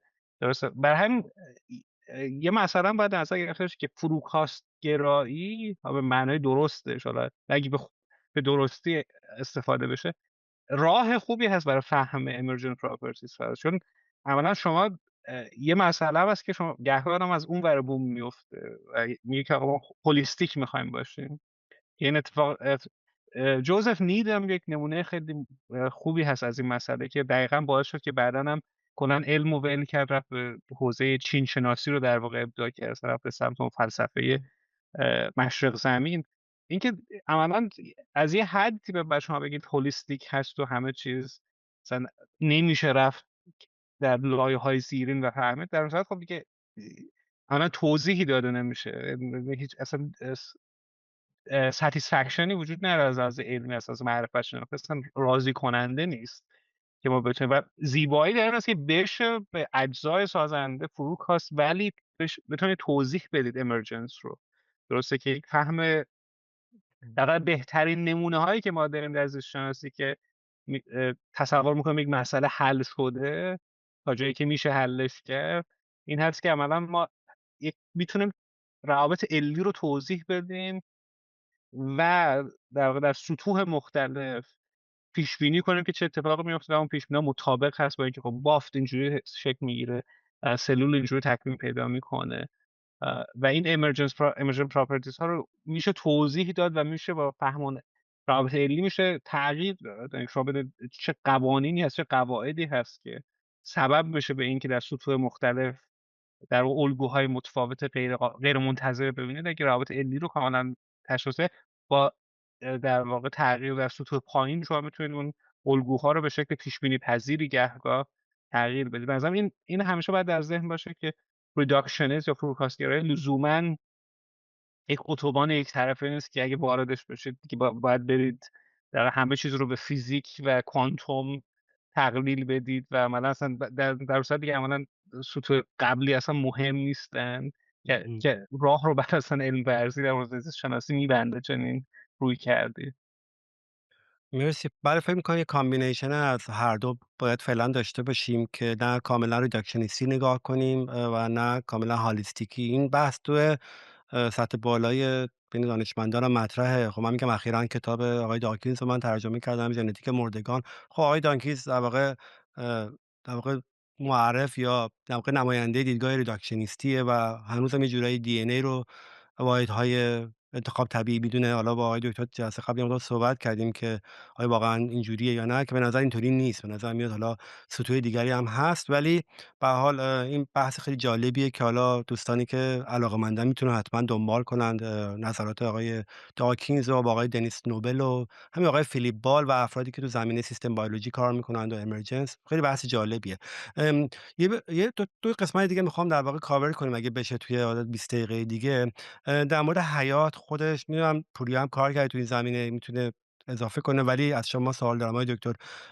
ما خب انتقال یه پادکستی رو من گوش می‌کردم، من همیشه گوش می‌کنم به نام استار تاک از نیل دگرس تایسون که همیشه مهمونای خوبی میاره و صحبت میکنه. اخیراً خانم دکتری عبدالمنعم بتول کاچار که ایشون استروفیزیسیست استروبیولوژیسته و دنبال انواع حیات قدیمی میگرده، یعنی حیاتی که اه، معتقده که چیزی که ما داریم الان میبینیم روی زمین و اگه بخوام دنبال همچین چیزی بگردیم توی کرات دیگه به شکست میانجامیم، چون ما باید بریم به 4 میلیارد سال پیش ببینیم چه حیاتی اون موقع به وجود اومده و اون شرایط خشنی که بوده، چه میدونم آتشفشان بوده یا اون چشمه‌های ترموفیل و اینجور چیزا و اون حیات‌های اگزوفیل که در اکستریم زندگی می‌کردن. و بعد وقت تلسکوپ جیمز وب وقت نگاه میکنه به این کهکشان‌ها، اگه دنبال اکسیژن بگرده، دنبال چه میدونم کربن بگرده و این چیزایی که ما اینجا میشناسیم از حیات الان ممکنه نتونه پیدا کنه، ممکنه پیدا کنه کربن بیست، ولی به نظر میاد که بیشتر بحث به اینه که باید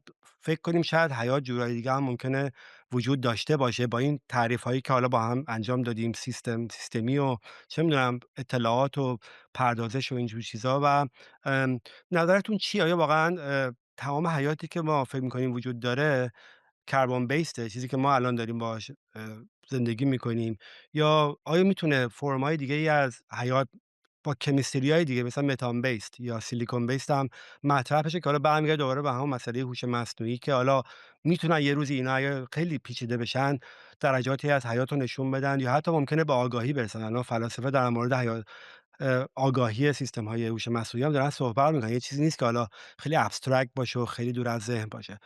شما چجوری نگاه می‌کنید به این حیات و بعدم انتخاب طبیعی میاد روش قرار میگیره دیگه؟ گاهی انتخاب طبیعی یه جهان شموله، اینکه واقعا فقط رو زمینه، یا که نه هر جای دنیا اگه یک حیاتی به وجود بیاد انتخاب طبیعی میتونه همینجوری عمل کنه؟ حالا دو سوال جدایی ولی به هم ربط داره، میتونید شما اینو لطفاً بفرمایید، حالا پوریا هم میتونه دیدگاه خودش اضافه کنه. من به نظرم یه مسئله‌ای که در خصوص پیش‌بینیه یا تصوُّر این که آآ اقسام مختلف حیات چگونه خواهند بود یا چگونه میتونستن باشن. یه مشکلی که ما داریم حالا سال دوره لیسانس که بودم یادمه که مستندهایی بود از نشنال جیوگرافیک که حیات چگونه میتونست باشه در یک سیاره دیگه و یه سری افراد رو جمع میکردن و بر اساس اونها یه سری انیمیشن درست می‌کردن که مثلا چی هستن و حاصل این پیش بینی ها غالبا وریشن هایی بود. یه سری مثلا شما نخستی میدونید چیه، بعد می آوردن نخستی یکم شکلش دیگه، یا اختاپوس به جای نخستی بود. اختاپوس که مغزش بزرگه، چی میشد اگه اختاپوس اولا از اون مغز بزرگ استفاده میکرد و میشد یک در واقع به یه سمت دیگه میرفت و یک کامیونیتی های تشکیل میداد. معمولا چیزی که ما در پرایمیت ها میبینیم که گروه های بزرگی هستن، روابط اجتماعی خاصی دارن و اینجور چیزها. و این مشکل اینه که تو ساینس به ویژه حالا اگزوبیولوژی مثلا اشکال ناشناخته حیات، اه، ما یه در واقع ایمیجینیشن ما خیلی خیلی محدود هست و حتی کارش هم نمیشه کرد، چون ما دقیقا با یه سری چیزهای خاص برخورد کردیم. و یه و این مسئله است که شما تا حالا قبل از اینکه ساینوباکترها به شدت گسترش پیدا کنن و اکسیژن یه دفعه سطحش بره بالا در کره زمین، اگه کسی از بیرون به کره زمین نگاه می‌کرد، من بعید می‌دونم تصور می‌کرد که حیات اونجاست.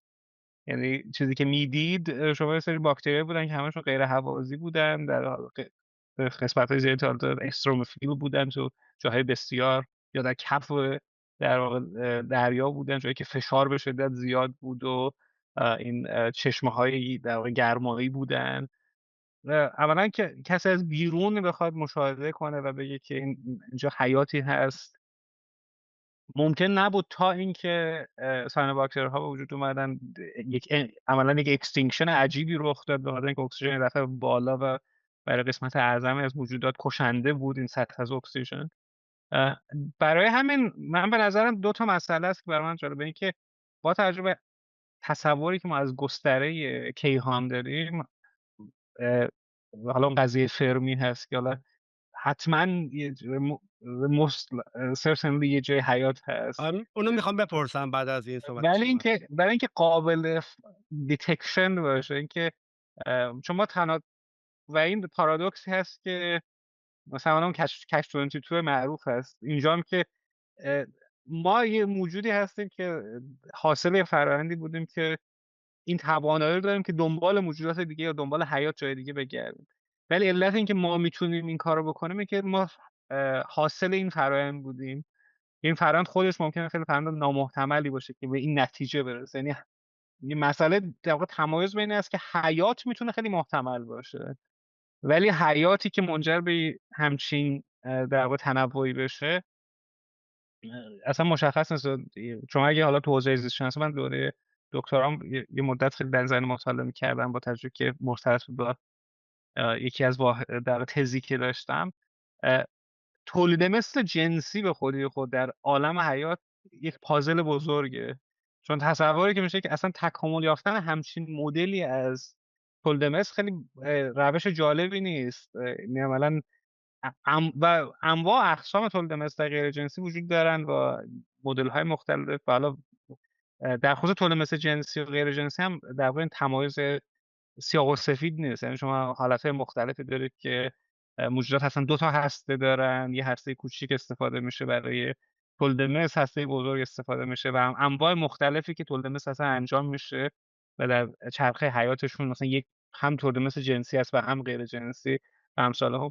اونجا مثلا سوال هست که شما چیزی که به نخستی‌ها منجر شد و به ما قسمت اعظمش انتخاب جنسی و مسائل مختلف، اینا همشون دوباره کاندیشنال بود یا وابسته است به اینکه اصلا همچین تولد مثلی به وجود بیاد در تاریخ حیات. یعنی مسئله که هست اینه که به نظرم هیچ وقت نمی‌تونم خودم رو جایی که از توی حوزه اگزوبیولوژی کار می‌کنه یا به ویژه در حالا چه روی کره زمین یا اشکالی که ناشناخته هستن یا اینکه زینوبیولوژی، اشکالی که کلا متفاوت هستن در کرات دیگه. چون واقعا حالت‌هایی که میشه تصور که حیات وجود داره ولی اصلا قابل مشاهده نیست، به معنی که اصلا هیچ اثری روی اون محیط نذاشته، انقدر زیاد هست که فهمش متفاوته. ولی در خصوص عناصر مختلف هم ما دقیقا همین مشکل رو داریم که سیلیکون بیس میتونه باشه. افراد مختلف به جدول تناوبی نگاه کردن و گفتن خب این عناصر شبیه همن تو این ستون، شاید بشه جابجا بشن. ولی مسئله که هست اینه که برای ما در حد تئوریکال باقی میمونه، در فرض است اینکه اصلا اون حیات به وجود بیاد و قابل شناسایی باشه. عملا به این در واقع عملا یک سوزنی در یک شهر پر از کاه هست، یعنی نه فقط یک انبار کاه. خیلی جالبه. حالا دوستان من این لینک گفتگو استارتاک رو میذارم، چون گفتگو جالبی. این خانم بعضی از آنزیم های مال چند میلیارد سال قبل رو دارن بازسازی میکنن، یعنی دارن یه حیاتی رو که اون موقع بوده ولی اکستینکت شده، منقرض شده رو یه جوری دارن بازسازی میکنن و ببینن شبیه سازی کنن که این آنزیم ها چطور اون موقع کار میکردن، چون الان دیگه نیستند. و عملا خیلی کار جالبیه، چون معتقدن که خب باید اون حیات رو بتونیم ببینیم که چه شکلی بوده که بتونیم دنباله حیات بگردیم جای دیگه. حالا پوریا جان، چون میدونم تو این زمینه هم قبلا با هم صحبت کردیم، نظر در مورد حیات غیر کربنی چیه؟ آیا از نظر تئوریتیک امکان پذیره و هوش مصنوعی هم میتونی مثال بزنی، یا در کرات دیگه آیا فکر می‌کنی ممکنه حیات دیگه‌ای غیر از کربنی به وجود بیاد با طبق به قول تحقیقاتی که می‌کنین در زمینه سیستم بیولوژی یا حیات؟ من یه مقدمه کوتاه بگم که من فکر چجوری مسئله رو می‌بینم، بعد به این در واقع پاسخ این پرسش برگردم. من فکر می‌کنم در واقع گشتن دنبال حیات غیر کربنی این مقدمه رو لازم داره که ما وقتی داریم دنبال یه پدیده طبیعی که الگوهای مشابه داره می‌گردیم، در ابتدای کار ما یه فضایی داریم اسمش رو می‌ذاریم فیزیکال اسپیس. فیزیکال اسپیس منظورم بعد به اصطلاح اون فضای مکان نیستا. خب منظورم فضای جستجو در واقع پدیده‌های فیزیکیه. خب یه زیر مجموعه‌ای از این فیزیکال اسپیس هست، اسمش رو می‌ذارم کمیکال اسپیس. یه زیر مجموعه‌ای از اون فیزیک هست که مربوط میشه به فیزیک پدیده‌هایی که ترکیبات شیمیایی و واکنش‌های شیمیایی رو در واقع صورت میدن، که این یه زیر مجموعه‌ای از اونه. و جستجو کردنه که این کمیکال اسپیس تو اون فیزیکال اسپیس خودش یه مصیبت در واقع وحشتناکیه. ما خوش شانسیم توی این کمیکال اسپیس کلا داریم زندگی میکنیم، فکر میکنیم فقط همینه. خب در صورتی که خب کل کیهان واقعا پیچیده تره. خب بعد یه زیر مجموعه از این کمیکال اسپیس هست، من اسمش رو میذارم در واقع بخش حیات پذیر شیمی. خب که یه بخش خیلی خیلی خیلی خیلی خیلی کوچیکه از این در واقع فضای شیمیایی. چرا در واقع گشتن دنبال حیات غیر کربنی یا حالا حیات کربنی در جاهای دیگه چرا انقدر دشواره؟ چون ما داریم در واقع دنبال بخش حیات پذیر این کمیکال اسپیسی میگردیم که خیلی وسیع و بزرگه، یعنی بیشمار ترکیبات مختلف، بیشمار آرایش‌های مختلف از عناصر مختلف هست که اینا میتونن در کنار هم در واقع مسیرهای شیمیایی مختلف داشته باشن. ما همش که مورد نظرمون نیست، همش که در واقع مورد قبولمون نیست. یه بخش خیلی خیلی کوچیکشه که حالا حتی این که ما چجوری تعریفش بکنیم هم هنوز تکلیفمون به خودمون مشخص نیست، چون یه بخش خیلی کمی از داده ها رو داریم. خب درباره اینکه الگوها چیا هستن، چند تا الگوی پیشنهادی مثلا وجود داره. مدل هایی هست که بر اساس ساختار در واقع حیات سعی میکنن دنبال پدیده‌های مختلف بگردن، یعنی همین مثلا ماکرومولکول هایی که الان ما داریم و سعی میکنن جاهای دیگه دنبالش بگردن. خب که حالا بعضن یه سری اکتشاف های اصطلاحا فالس پوزیتیو هم داشتن، یعنی مثلا فرض کنیم اون شهاب سنگ مرچیسونی که اومده بود و 80 یا 90 نوع مختلف آمینو اسید داخلش بود، همه گفتن که آره حیات پیدا شد، در صورتی که نه. اینکه خود آمینو اسیدها یه جایی خارج از در واقع فضای حیات پذیر ساخته بشه چیز پیچیده‌ای نیست. مسئله اینه که این آمینو اسیدها کنار هم چیده بشن و یه ماکرومولکول پیچیده‌ای مثل یه آنزیم و یه پروتئین رو بسازن. این حیاته، و یعنی اون مولکولای تکش که اصلا از قبل احتمالاً جای دیگه وجود داره. خب و بیشتر از یعنی 70 مدل آمینو اسید غیر زیستی هم پیدا شده بود. خب اگه قرار بود اون مدل نشانگر حیات باشه که تا الان خب مسئله حل شده بود. خب این پس یه بحث، یعنی بعضیا میرن خود این ماکرومولکولا رو میگردن دنبالش. این یه مقداری شاید تیر در تاریکی باشه، خیلی شاید چیز نباشه، خیلی شاید گزینه خوبی نباشه به دلایل مختلف. اینکه فضای شیمیایی که رو کره زمین هست لزومی نداره همه جا باشه، لزومی نداره همه جا از این منطق تبعیت بکنه. این یه حالت خاصه.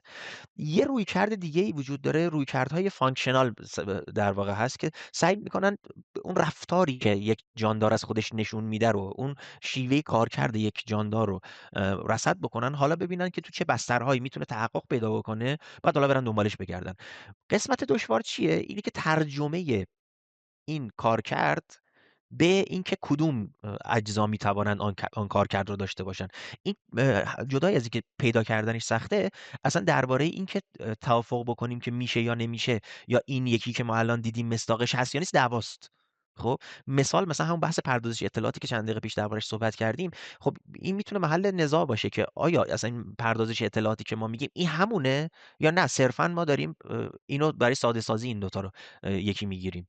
خب و خب این اهم. بحث خیلی مهمی میتونه باشه. من خودم شخصا اگه بخوام موضعمو بگم، من فکر میکنم که نه، هوش مصنوعی حیات نیست، خب و تمایز خیلی جدی وجود داره. ولی خب درباره اینکه آیا میتوان حیات غیر کربنی داشت، من در قبالش موضع بسته ای ندارم. فکر میکنم تو اون فضای شیمیایی به اون وسعت اصلا نامحتمل نیست که در واقع یک فضای حیات پذیر دیگری جدایی از این حیات کربنی به اهم. وجود بیاد. این کاملا به نظرم ممکنه. فقط مسئله این که آیا چقدر ما اصلا میتونیم پیداش بکنیم. آیا اصلا انقراض گونه ما، زمان انقراض گونه ما پیش از اینکه بخوایم به این بلند پروازی ها در واقع تحقق ببخشیم فرا میرسه یا نه، این بحث های دیگه است. خیلی جالب. حالا آقای دکتر اگه نکته دارید بفرمایید. من اینو فقط بگم که خانم کلسی جانسون یه اختر فیزیکدان هم مهمون هوشیوار هم بودن، تو دانشگاه ویرجینیا هستند و فرد خیلی محترم و خیلی رئیس انجمن نجوم امریکا هم بودن اون مدت. یه کتابی نوشتن به نام این تو the unknown که داریم ترجمه میکنیم، اگه بشه حالا داخل ایران هم منتشر کنیم. و در اون کتاب در مورد همین مسئله هم صحبت میکنه، از دید فیزیک، که حیات در چرا پیداشون نمی‌کنیم، چرا هیچکی با ما تماس نمیگیره یا ما نتونستیم تماس ببینیم. خب 4 تا احتمالو میده. یکیش همین که شما ذکر کردی، که ایشون خیلی احتمالش رو بالا میبینه. یعنی میگه که حالا غیر از اینکه حالا ممکنه باشند ولی ارتباط نمیتونیم برقرار کنیم، یعنی اینقدر فاصله ها زیاده که نمیشه ارتباط برقرار کرد. بیشتر در مورد حیات هوشمند منظورمه، نه حیات حالا باکتریایی یا خیلی چیز. و یا اینکه اومدن ویزیت کردن ما رو قبلا، یا مثلا چه میدونم یک تئوریای توطئه هستش که میگن نه، این دولت‌های خارجی میخوان اینا رو مخفی کنن از ما، که حالا ایشون میگه که نه، خیلی احتمالش کمه، نمیشه گفت صفر ولی خیلی کمه. یه اپشن دیگه اینه که اصلا ما رو در نظر نمیگیرن، یعنی میگن که آقا شما مثلا یه حیاتی هستید، مثل آقای دکتر گفتن که ما یه حیاتی مثلا زیر اقیانوس یه باکتریایی بودن و هر کی نگاه میکرد میگه این یه باکتری اصلا مهم نیست. شاید یه حیات‌هایی وجود داره که اینقدر پیشرفته‌ان که اصلا ما انسان‌ها رو خیلی اصلا در نظرم نمیگیرن. اگرم ردم بشن میگن آقا اینا مثلا یه مورچگان یا یه چیزایی اونجا افتادن مثلا دارن کار میکنن که نمیشه ردش کرد. واقعا نظر تئوریتیک احتمال داره ما اختلاف دی ان ایمون با شامپانزه 1-2% بیشتر نیست، ولی چیزی که ما داریم می‌بینیم با چیزی که شامپانزه می‌بینه خیلیه. حالا ایشون معتقده اگه یک موجودی باشه که چند درصد پیشرفته‌تر از ما باشه از نظر دی ان ای یا از نظر ژنتیکی و شناختی، ببینید خب چه تفاوتی هستن. ما شامپانزه رو خیلی موقع در نظر نمی‌گیریم، اونها هم ما رو در نظر نمی‌گیرن. ولی نکته چهارمش خیلی مهمه، این که میگفت ما انسان‌ها تو ادولسنس یا نوجوانی تکنولوژیکمون هستیم و شاید بودن و منقرض شدن، یعنی وقتی رسیدن به آخر تکنولوژیشون یه جورایی خودشون زدن منقرض کردن و ایشون هشدار میده که خب الان تکنولوژی که داره پیشرفت میکنه ممکنه یه جورایی خود بشر رو بخواد در آینده منقرض کنه و احتمالش رو میده، یعنی خیلی باید مواظب باشیم. ولی حالا نکته اگه دارید آقای دکتر بفرمایید، فقط تاپیک آخر رو بعدش مطرح میکنم. اگه نکته در مورد مسئله حیات خارج زمینی دارید رو بفرمایید که بعد تاپیک آخر گفتگومون رو خدمتتون بگم. من دو نکته رو بگم. یکی به مزاح هست، الان این نکته گفتید در اون سریال پیشتازان فضایی که دهه 50 میلادی تو آمریکا بود و بعدن دوباره دهه 90 هم چندین ورژنش بود، دقیقا مسئله اونجا بود که تا انسان موشکی که توانایی پرواز بین در واقع خارج از منظومه شمسی رو نساخته بود، این موجودات فضایی همچین دور و اطراف بودن ولی هیچ وقت تماس نمی‌گرفتن، چون ضرورتی نمی‌دیدن که تماس بگیرن. حالا مسئله هم که اینطوری است که اصلا اگر هم باشن چه ضرورتی داره. یه مسئله دیگه من اتفاقا چون در خصوص حالا حیات بود، این نکته رو یادم آمد که در جلسه پیش فراموش کردم، در خصوص در واقع انتخاب تعبیر به عنوان قانون جهان شمولی که اصلا زیست بله. شناسی نیست بلکه همه چیز است. من فراموش کرده بودم که کتابی که اولین بار من درش با این موضوع برخورد کرده بودم، کتابی که در سال 2012 به چاپ رسیده توسط ادی پراس که بایوکیمیست هست تحت عنوان What is Life، که فکر کنم در زیر عنوانش این است که How Chemistry Becomes Biology.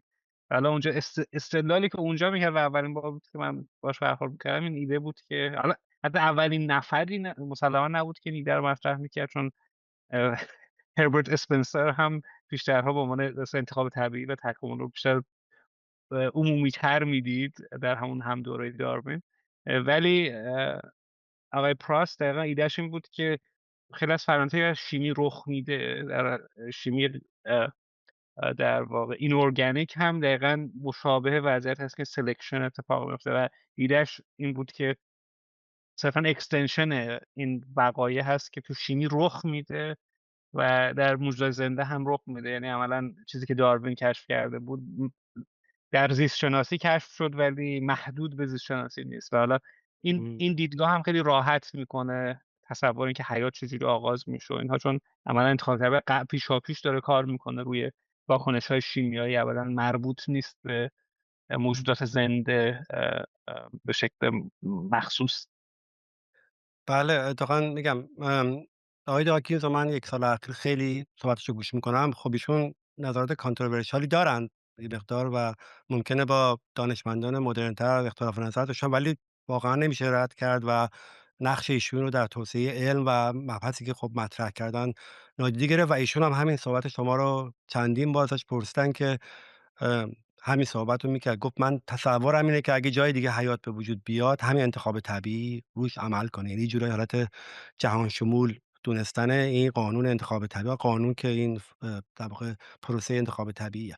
سوال آخرم اینه که حالا واقعا این مبحثی که داریم صحبت می‌کنیم من خودم شخصا خیلی علاقه دارم در مورد حیات و اینکه دوباره ما اگه نوار رو برگردونیم، شما آقای دکتر اشاره کردید که دوباره همینجا میرسیم یا نه.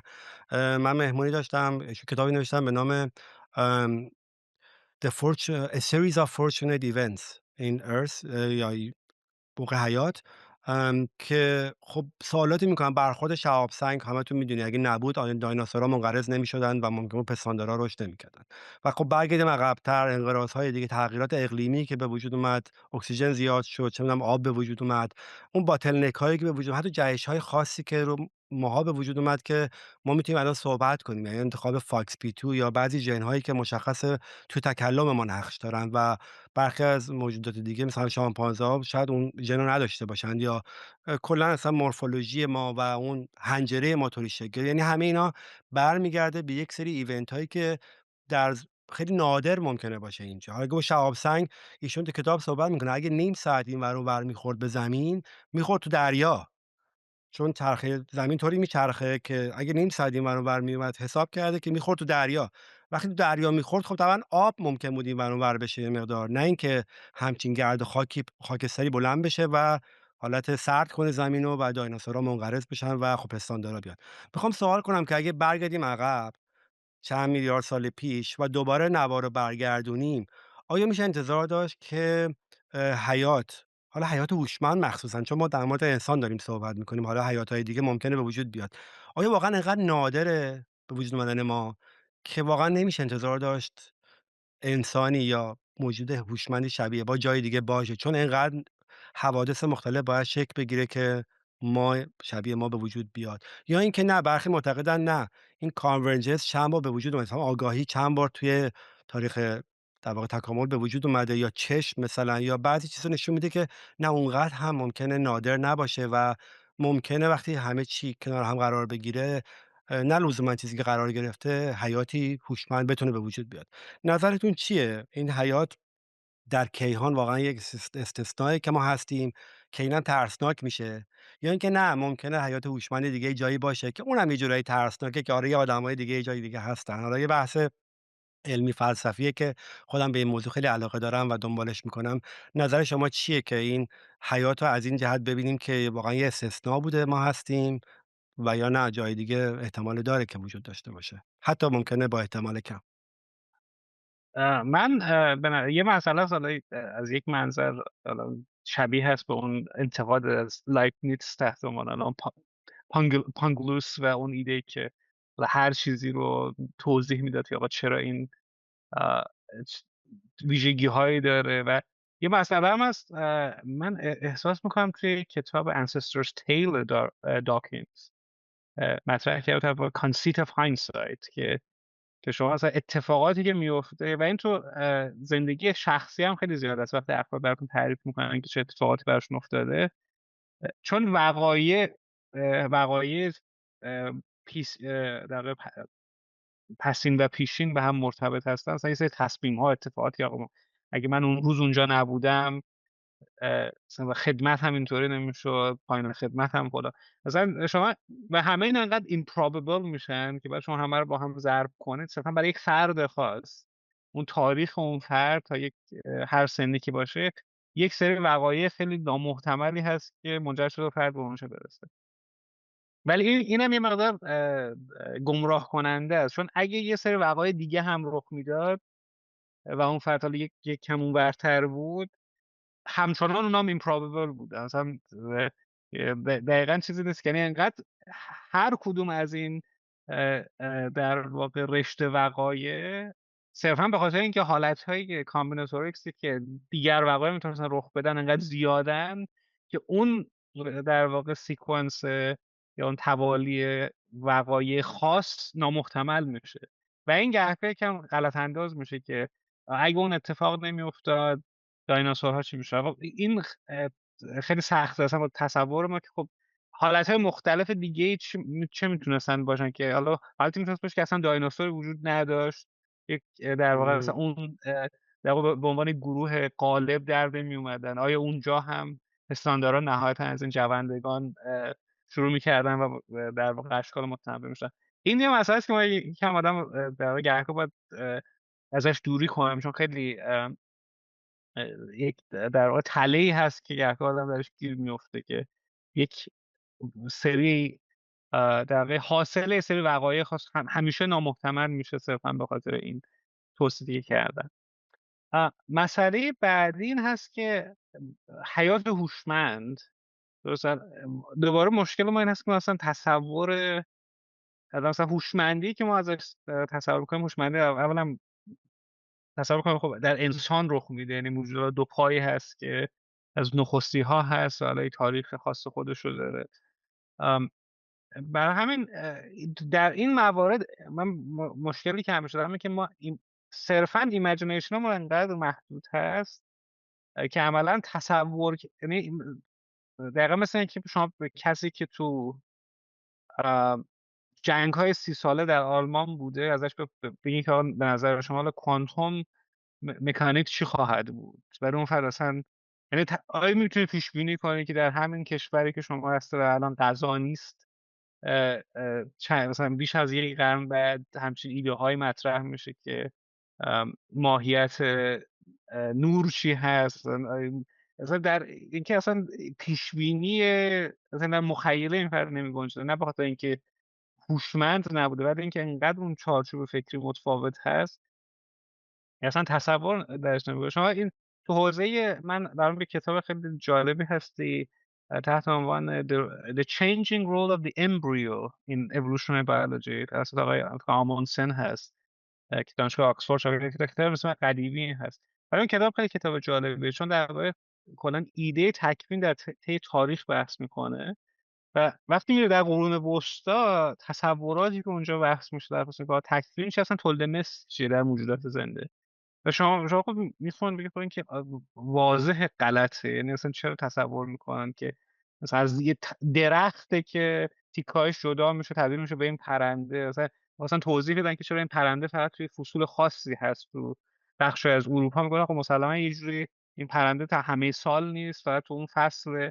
از یه جوری از ماده بیجان تبدیل میشه به این موجود و براشون کاملا قابل پذیرش بود همچین مسئله و برای ما نیست، درسته. و به نظر ما گهگاه اصلا در واقع برامون قابل تصور نیست که محدودیت‌های فکریمون چی هست و این تو وقتی ما می‌خوایم حتی تاریخ بشر یا حتی تاریخ علم رو بررسی کنیم همیشه ما با مشکل برمیخوریم که می‌خوایم در واقع تفسیر کنیم که داروین چجوری فکر می‌کرد، لامارک چجوری فکر می‌کرد، مثلا اینکه و تو ذهن اونور مثلا یک چیزهایی که اثر من الشمس بود که برای ما اصلا موضوعیت نداره و برای همین ما می‌خوایم اهم. برگردیم ببینیم و این مسئله تو تاریخ علم کلا خیلی زیاد هست، یا فیزیک ارسطویی چی بود، یا یعنی این افراد چه تصوری داشتن و این خیلی برامون دشواره. از این منظر وقتی ما میگیم حیات کجاست، یا یه مثال خیلی ساده بزنم. من 2 سال پیش توی کنفرانسی بودم، در خصوص مدل سازی ریاضی بود در زیست شناسی. یکی از این سخنرانی‌ها بحثش این بود که سوال این بود که آیا AI میتونه مدل سازی ریاضی انجام بده یا نه؟ بعد خب تو اون سخنرانی بحث که مطرح شد، فرد در واقع خیلی در واقع مشهوری هم بود که سخنرانی ارائه داد، گفت نه و چند تا مثال آورد که در اون دوره مثلا 2 سال پیش به چت جی پی تی میگفتی آقا این معادلات رو بساز، جوابایی که میداد خیلی جالب نبود. درسته. ولی من همون در اون بحث سوالی که مطرح گفتم، به نظر شما مشکل نیست که ما نمیتونیم تصور کنیم AI چقدر پیشرفت میکنه؟ یعنی که ما الان به AI نگاه میکنیم و دقیقاً در این لحظه‌ای که ما الان اینجا هستیم، شما به حالا کلاود که توسط شرکت آنتروپیک در واقع ساخته شده، شما بهش بگید مدل بساز، مدل رو میسازه، یعنی اصلا هیچ مشکلی نداره. و مسئله که اتفاقی که افتاده که تو 2 سال گذشته پیشرفتش به نحوی بود که حتی برای اون کسی که تو اون حوزه کار میکرد و مدل سازی انجام داد، failure of imagination بود. و اهم. به نظرم برای ما هم همین هست که عملا داریم با اسکیل های برخورد میکنه وقتی که قابل تصور نیست. یک مثال من همیشه برام جالب بود، باز افراد مختلف بپرسید 1,000,000 دلار، حالا یا 1,000,000 ریال که خیلی جالب نیست، اما 1,000,000 دلار به صورت فیزیکی با اسکناس یک دلار چقدر فضا میگیره؟ درسته. این 1,000,000 از این اسکناس‌ها و پاسخهایی که افراد میدادن انقدر واریانس داشت و اصلا براشون قابل تصور نبود که اینقدر چقدر فضای فیزیکی خواهد گرفت. حالا اینو بس بدید به اینکه در کیهان ما آیا جای یه حیات هوشمندی هست که اولا حیات میتونه هوشمند باشه ولی نه توانایی کامیونیکیشن داشته باشه، نه اصلا مدلی که کامیونیکیشن انجام میده اصلا برای ما قابل فهم نباشه. مثلا ما همیشه هم ما الان یه چیز خیلی ساده مثل این که قندهایی که موجود زنده استفاده می‌کنن، راستگردی، چپگردی، مسئله که اصلا یه سری چیزایی هست که ما اصلا بهش فکر هم نمی‌کنیم در اگه تو اون حوزه کار نمی‌کنیم. اشکال مختلف حیاتی ممکنه باشه و اصلا تو طیف‌هایی که از لحاظ بصری و صوتی کار می‌کنن متفاوت باشه. یعنی ما کلا هم تو یک در واقع چیز خیلی یک فضای محدودی هستیم اهم. که در اون ما تصوری داریم و سوالمون بعد اینه که چجوری باید کشف کنیم اثر این بقیه موجوداتی که ممکنه هزاران شکل مختلفی داشته باشن که ما اصلا نتونیم تصور کنیم. و مثلا این مشکل هست، ولی فکر کنم یه مسئله حالا فلسفی یا اگزیستانسیال اگه بهش بشه گفت، اینه که اون ترس وجودی که از تنهایی هست، حالا شما توی فلسفه حالا اگزیستانسیالیست ها و بعد توی اهم. حتی آثاری مثل آثار اچ پی لافکرافت هم در واقع اون ترس رو پیدا می‌کنه، یا هیچ کس نیست یا یا اینکه کسی که هست حالا توی حالا این در واقع آثار لافکرافت نیروهای اهریمنی هستن که بدشون میاد، ما رو خلق کردن ولی بدشون میاد اهم. از ما. درسته.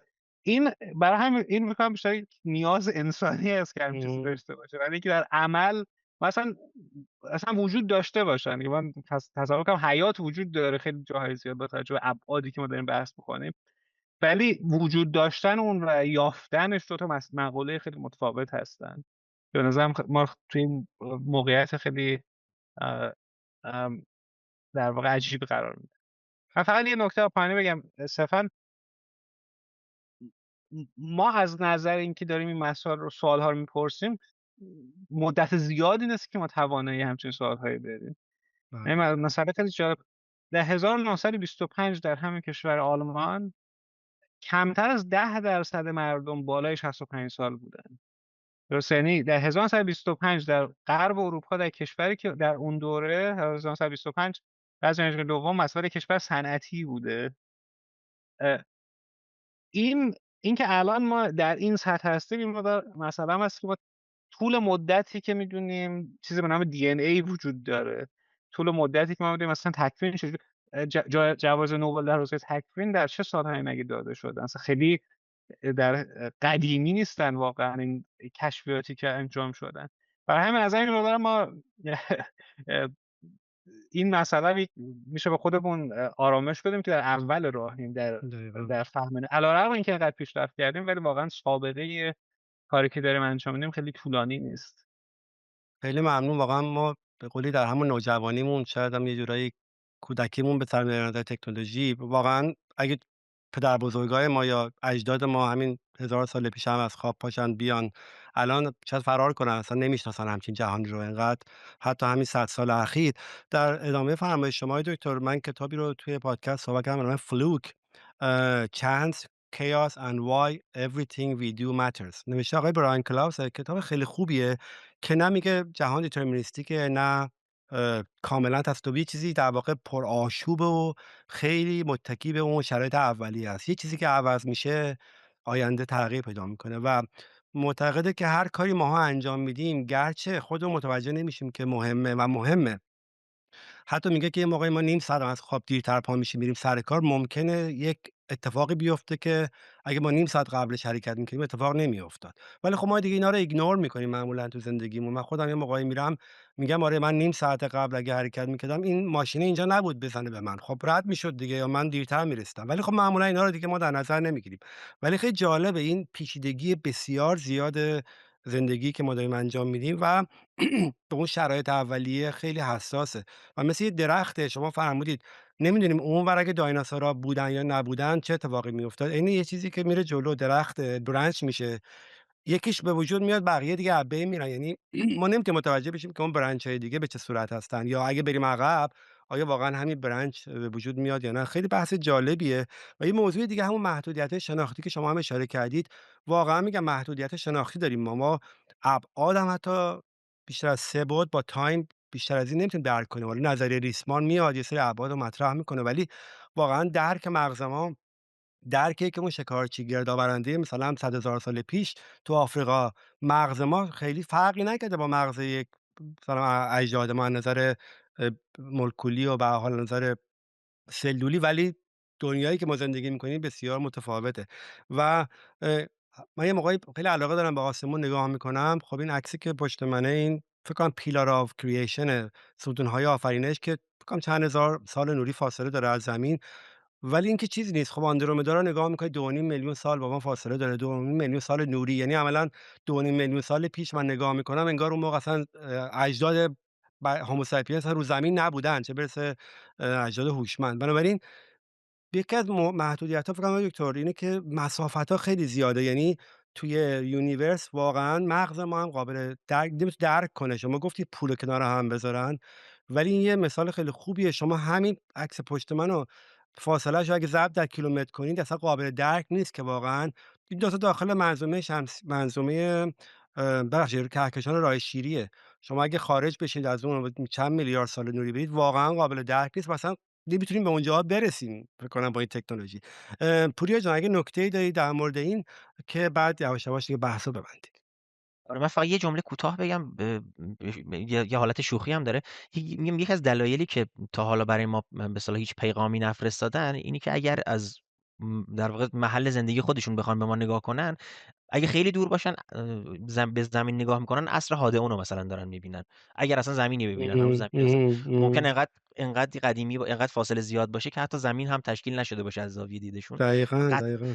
و خیلی هم اگه نزدیک باشن دست کم ما رو نمیبینن. یعنی ما مثلا ما رو بخوان ما رو با این وضعیت ببینن باید همین بیخ گوشمون باشن که خب دقیقاً. بیخ شما گوشمون فرض آره. کن همین داخل آندرومدا که خب نزدیکترین کهکشان ماه 2.5 میلیون سال پیش الان شاید اصلا عین ما اونجا هم باشن، همین الان اونجا هم باشن، ولی خب 2.5 میلیون سال پیش ما رو می‌بینن. یعنی عملا یعنی ما نیستیم هنوز.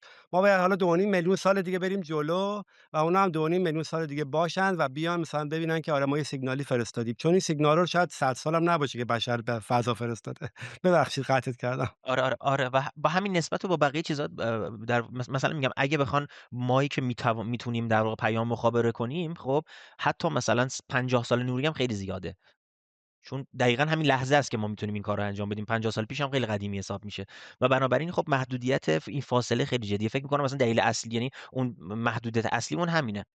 بله، مرسی.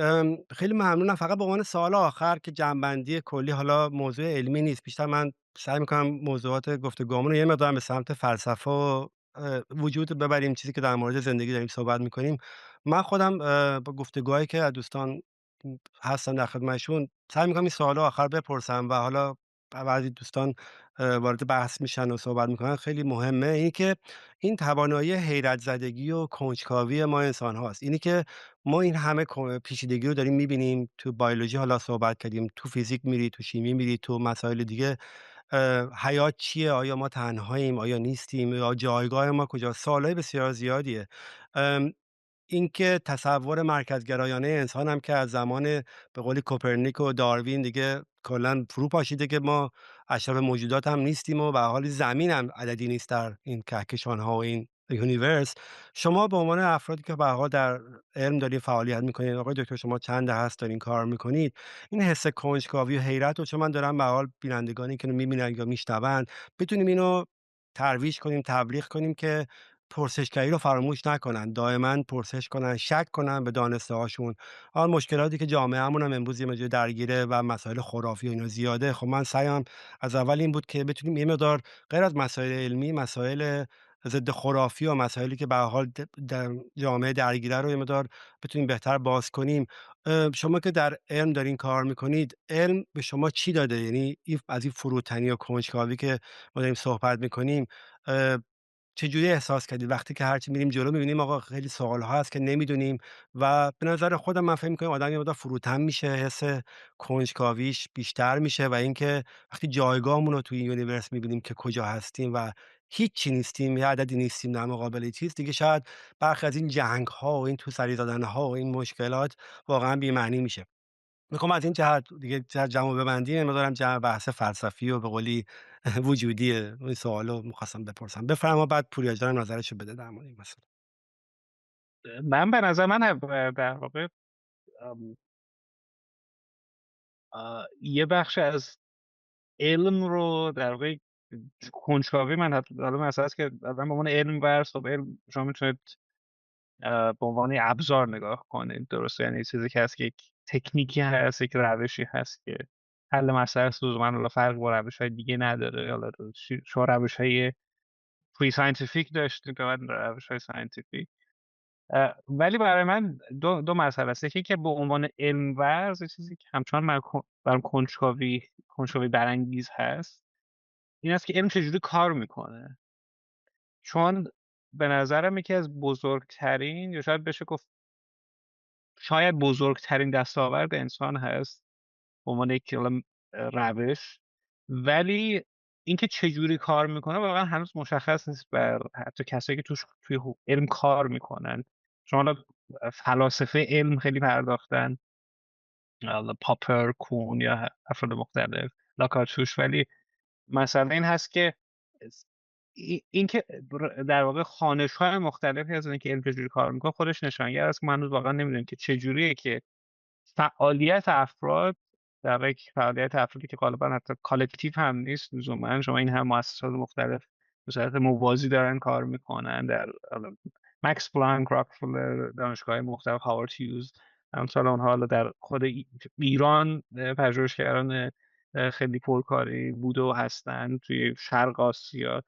ولی اینکه همه این فعالیت ها نهایتا منجر به این پروگرس میشه. چون این مسئله است که میشه گفت بعضی افراد در دیدگاه فلسفی شاید بگن پروگرس نیست به معنای واقعی، ولی نمیشه در انکار کرد که یک فهم عمیق‌تری به وجود اومده در خصوص در واقع پدیده‌های طبیعی. و برای من همیشه کنجکاوی برانگیزه که به این علتی که خودم کار علمی میکنم اینه که بفهم چجوری انجام میشه. یعنی واقعا این علم ورزیدن دقیقا چیه ماهیتش. حالا به نظرم بهترین راه برای فهمش اینه که آدم خودش انجام بده، ببینه که دقیقا در عمل چجوری رخ میده، به جای اینکه به عنوان فیلسوف علم بهش نگاه کنن. ولی نکته دیگه، حالا زیست شناسی به وجه تکامل برای من خیلی جذابیتی که داشت به در واقع زیبایی فلسفی که داشت. حالا در داروین اه، دنیل دنت این حرفش خیلی در واقع تکرار شده به نظرم، که میگفت که اگه من قرار بوده جایزه بدم به بهترین متفکر، به نیوتن نمیدادم، به انیشتین نمیدادم. اینشتین نمیدادم، به داروین میدادم. یعنی یکی از بدیعی ترین ایده ها ولی یکی از ساده ترین ایده هاست و و این خطرناک. و خطرناکترین ایده ها اصلا. و به نظرم گهگاه حالا ما وارد عصر حالا فکر کنم با اینکه من سنم زیاد نیست، ولی انقدر تکنولوژی سریع پیشرفت میکنه که آدم احساس پیر بودن بهش دست میده. انقدر هم ما داریم جدا میشیم از اون دوران که اصلا برامون سخت تصور کنیم که چه اثر فلسفی داشته این ایده روی تفکر. چون مسئله دیزاین مسئله خیلی پیش پا افتاده ای نیست، اینکه آقا این ساختارها دیزاینش از کجا اومده. و هنوز شما مشکل، یعنی یه قسمتی از حالا چیزی که میگه خرافاتی، شما برمیگردی به اون حالا من اخیرا یه سری مطالعات داشتم میکردم در اوقات فراغتم در چیزی که میستری ریلیجن، حالا این مذاهب که در دوره‌های مختلف بودن، حالا به ویژه در هم دوره با مسیحیت، ولی تا حد زیادی مثل حالت‌های حالا شامن‌ها یا انیمیستیک‌ها، ولی خب بیشتر در فرهنگ غربی، نه به اون شکل خیلی حالا بدوی‌تر به معنای خنثاش. ولی مسئله اونجاست که شما اونجا کل توضیحاتی هست کلا برای هم مسئله نهایتا دیزاین هست که غیر قابل توضیح، و شما در واقع باید کلی یک چارچوب معرفتی تولید کنید، حالا چارچوب معرفتی غیر علمی، که توضیح بده. یعنی این مسئله رو در دوره‌های مختلف افراد واقعا درک و دریافتشون بوده که مسئله مهمی است. و اینکه حالا شما تا 1859 باید صبر کنید که منشأ گونه‌ها به چاپ برسه، و حتی اون دوره هم کاملا همه متوجه نشدن که چقدر اهمیت داشت این اثر. و به نظرم توی در واقع حوزه‌های مختلف زیست شناسی، حالا نه مقایسه کنیم با ریاضی و شیمی، ولی تو خود زیست شناسی شما خاص بودن این دیدگاه تکاملی رو می‌بینید در نسبت به بقیه حوزه‌هایی که بیشتر در واقع سرشتشون دیسکریپتیو بود، بیشتر سرشت توصیفی بود. از این حالا تحت عنوان خود داروین فکر می‌کرد که قانون طبیعی هست که کشف کرده، انتخاب طبیعی. از این خیلی خاص هست که از اینجا شروع شده چارچوب در واقع مفهومی، و بعد بر پایه این چارچوب مفهومی یک بنای زیست‌شناسی مدرن ساخته شده. به نظرم این جذابیت عجیبی که یک ایده به شدت ساده چنین پیامدی داشته و هنوز هم داریم سعی میکنیم بفهمیم که دقیقا چجوری کار میکنه.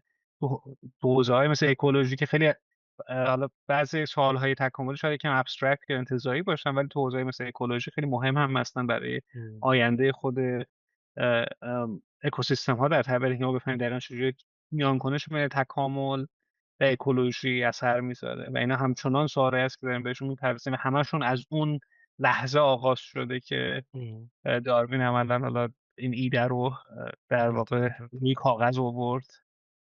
بله، خیلی ممنون واقعا. همونجور که آقای دنیل دنت فقید در کتابش همین Dangerous Ideas میگه، به نظر من هم فکر می‌کنم خدا ناباوری و خدا باوری شاید تقسیم بشه به قبل از تئوری داروین و بعدش.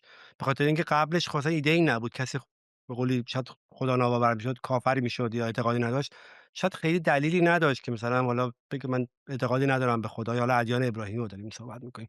ولی خب بعد از اون خیلی چیزا توضیح داده شد دیگه، که ما چجوری به وجود اومدیم، چجوری انتخاب طبیعی داره کار میکنه و این تنوع زیستی چجوری به وجود اومده، اجداد ما چی بودن، کجا بودن، انسان‌های قبل ما، انسان‌های هومو نئاندرتال‌ها، هومو ارکتوس و شبیه این و چجوری ماها به وجود اومدیم و مسئله طراحی هوشمند شما فکر کنم یه اشاره‌ای داشتید، هنوز بحث مهمیه و تو کتاب‌های علمی هم بهش هنوز پرداخته میشه، چون واقعا این پیچیدگی اینقدر سرسام‌آور و به هر حال سخت درکش برای مغز ما که به هر حال هنوز حتی بین دانشمندان هم طراحی هوشمند هست، گرچه آقای فیلیپ بال تو همین کتاب به اونم اشاره میکنه که این وایتالیسمی که یه مدت بوده و به هر حال فکر می‌کردن که حیات یه چیزیه که ماوراییه، بعضی از بیولوژیست‌ها ترس دارن که بیان هدفمندی و ایجنسی و عاملیت رو بخوان وارد حیات کنن، چیزی که ایشون میگه نه نباید بترسیم، این کاملا فرق داره با اون چیزی که برداشت برخی از طراحی هوشمند. حالا این هم موضوع مهمیه، میتونیم حالا در آینده اگه وقت شد در مورد بحث طراحی هوشمند هم صحبت کنیم، چه بحث مهمیه. من میبینم مطرح میشه بعضی دوستان به خصوص در داخل ایران که در واقع تو حوزه علم کار میکنن ولی هنوز باور دینی و مذهبی خودشون رو حفظ کردن.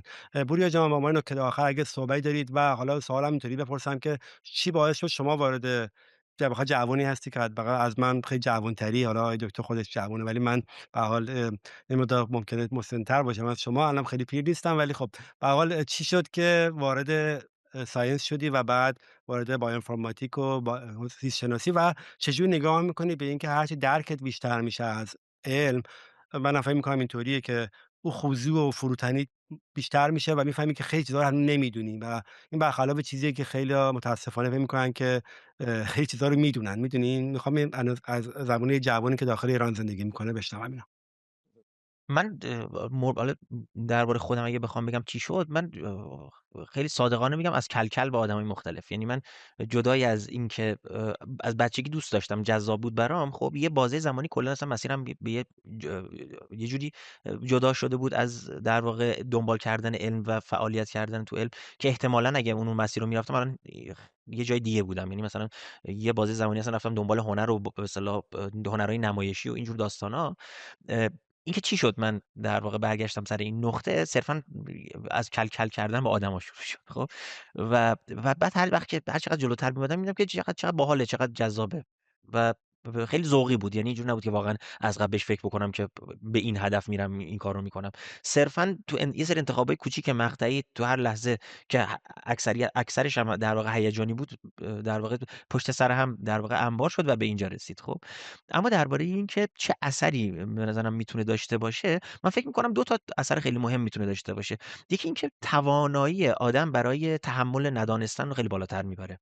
خب وقتی آدم مدام با این مسئله که خب من اینو نمیدونم، اینم نمیدونم، اونم نمیدونم و نه تنها فقط من نمیدونم بلکه مثلا رفیقم هم نمیدونه، همکارم هم نمیدونه، ممکنه استادم هم ندونه، ممکنه بهترین دانشمندی که تو اون حوزه میشناسن هم ندونه.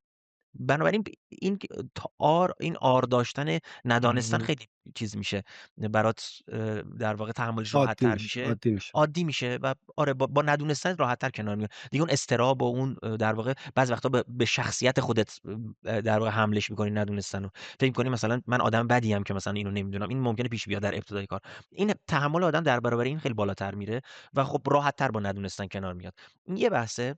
و برای دنبال این که ادای اینو در بیاری که من میدونم دیگه کمتر، دیگه نیازی نمیبینی بری، چون معمولا اون استرابه و اون کسر شأن است که باعث میشه آدم ادای دونستن در بیاره. اگه با این کنار بیای دیگه اصلا نیازی نداری، خیلی راحت تری که بگی نمیدونم. و آدم وقتی که یاد میگیره هی مهم. میگه نمیدونم، خیلی راحت تره، کلا زندگی راحت تر مهم. میگذره.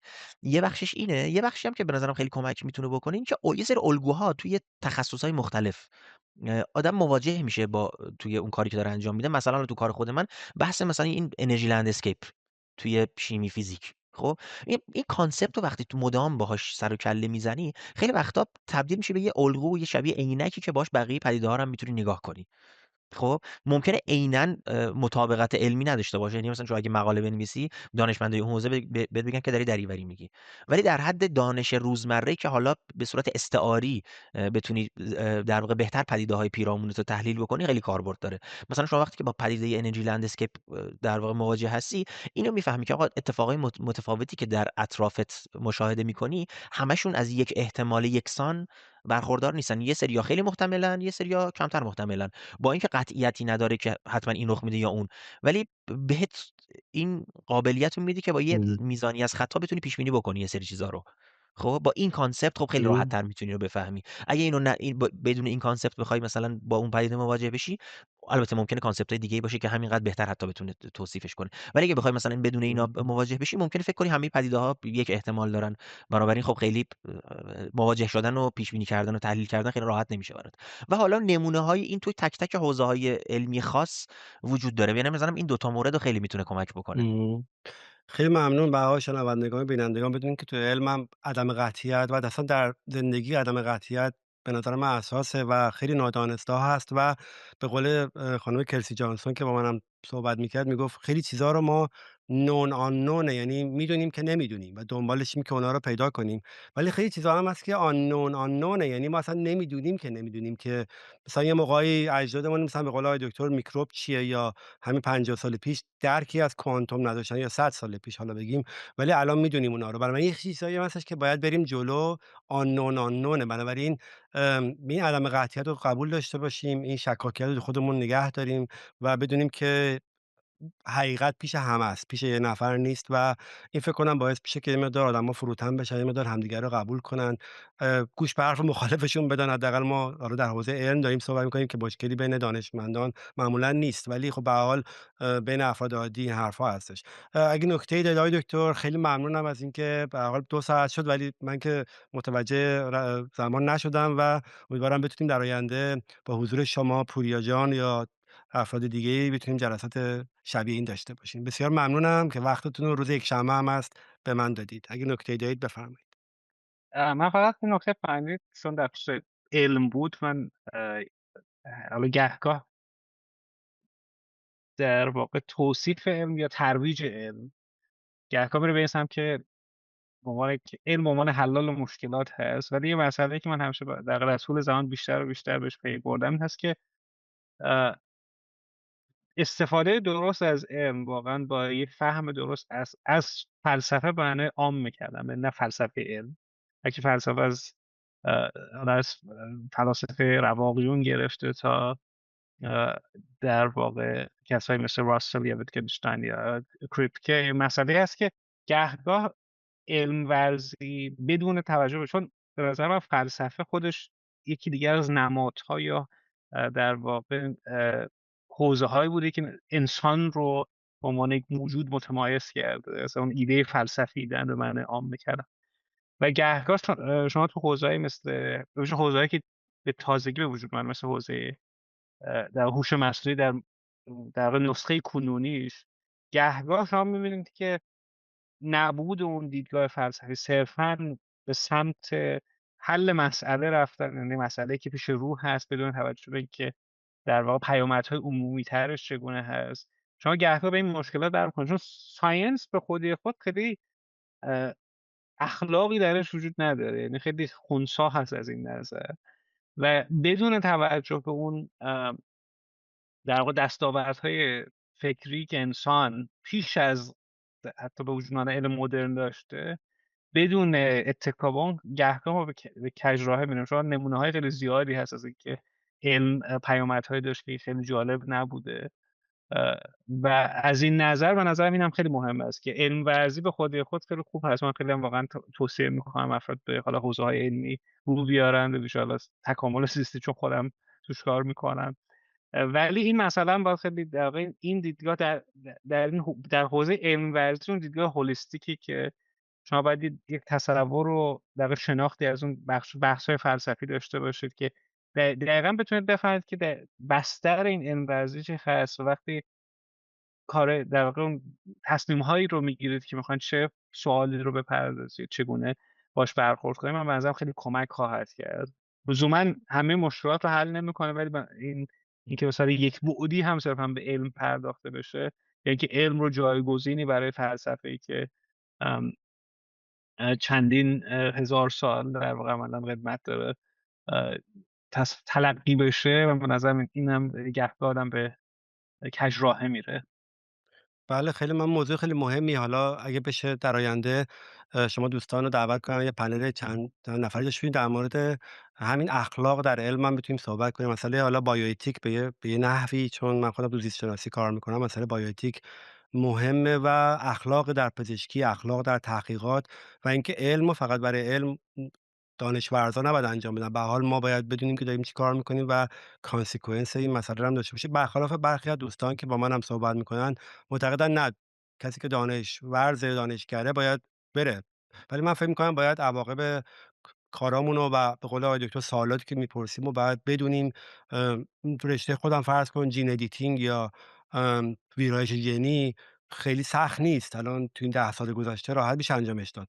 ولی هم ایلیگاله و هم آنتیکاله که ما بخوایم رو سلول جنینی این کار انجام بدیم. ولی خب یه سری آدما معتقدن نه بعد انجام بدیم ببینیم حالا چه جوری میشه. نه، ممکنه که به نسل‌های بعدی منتقل بشه و عواقب دیگه داشته باشه. و من این کاملا موافقم با شما دکتر که باید اون فلسفیدن و اون فلسفه رو تو کنار علم داشته باشیم تا بتونیم اون جهانی که درست می‌کنیم جهان خوبی باشه و نفعش برای همه مردم باشه. پوریا جان ممنونم از بودنت کنار من برای بار چندم. امیدوارم که بتونیم به هر حال اینترنت همیشه خوب باشه، بتونیم با هم گفتگو داشته باشیم و آقای دکتر از شما هم بسیار ممنونم. امیدوارم که این بابی بشه که بتونیم در آینده حالا هر چند وقت یک باری در مورد برخی موضوعات گپ و گفتگو کنیم. بسیار متشکرم از حضورتون. خیلی ممنون. باز هم ممنون از دعوتتون. خواهش میکنم. مواظب خودتون باشید. تا بعد. خداحافظ. خدا نگهدار. خدا نگهدار. خداحافظ.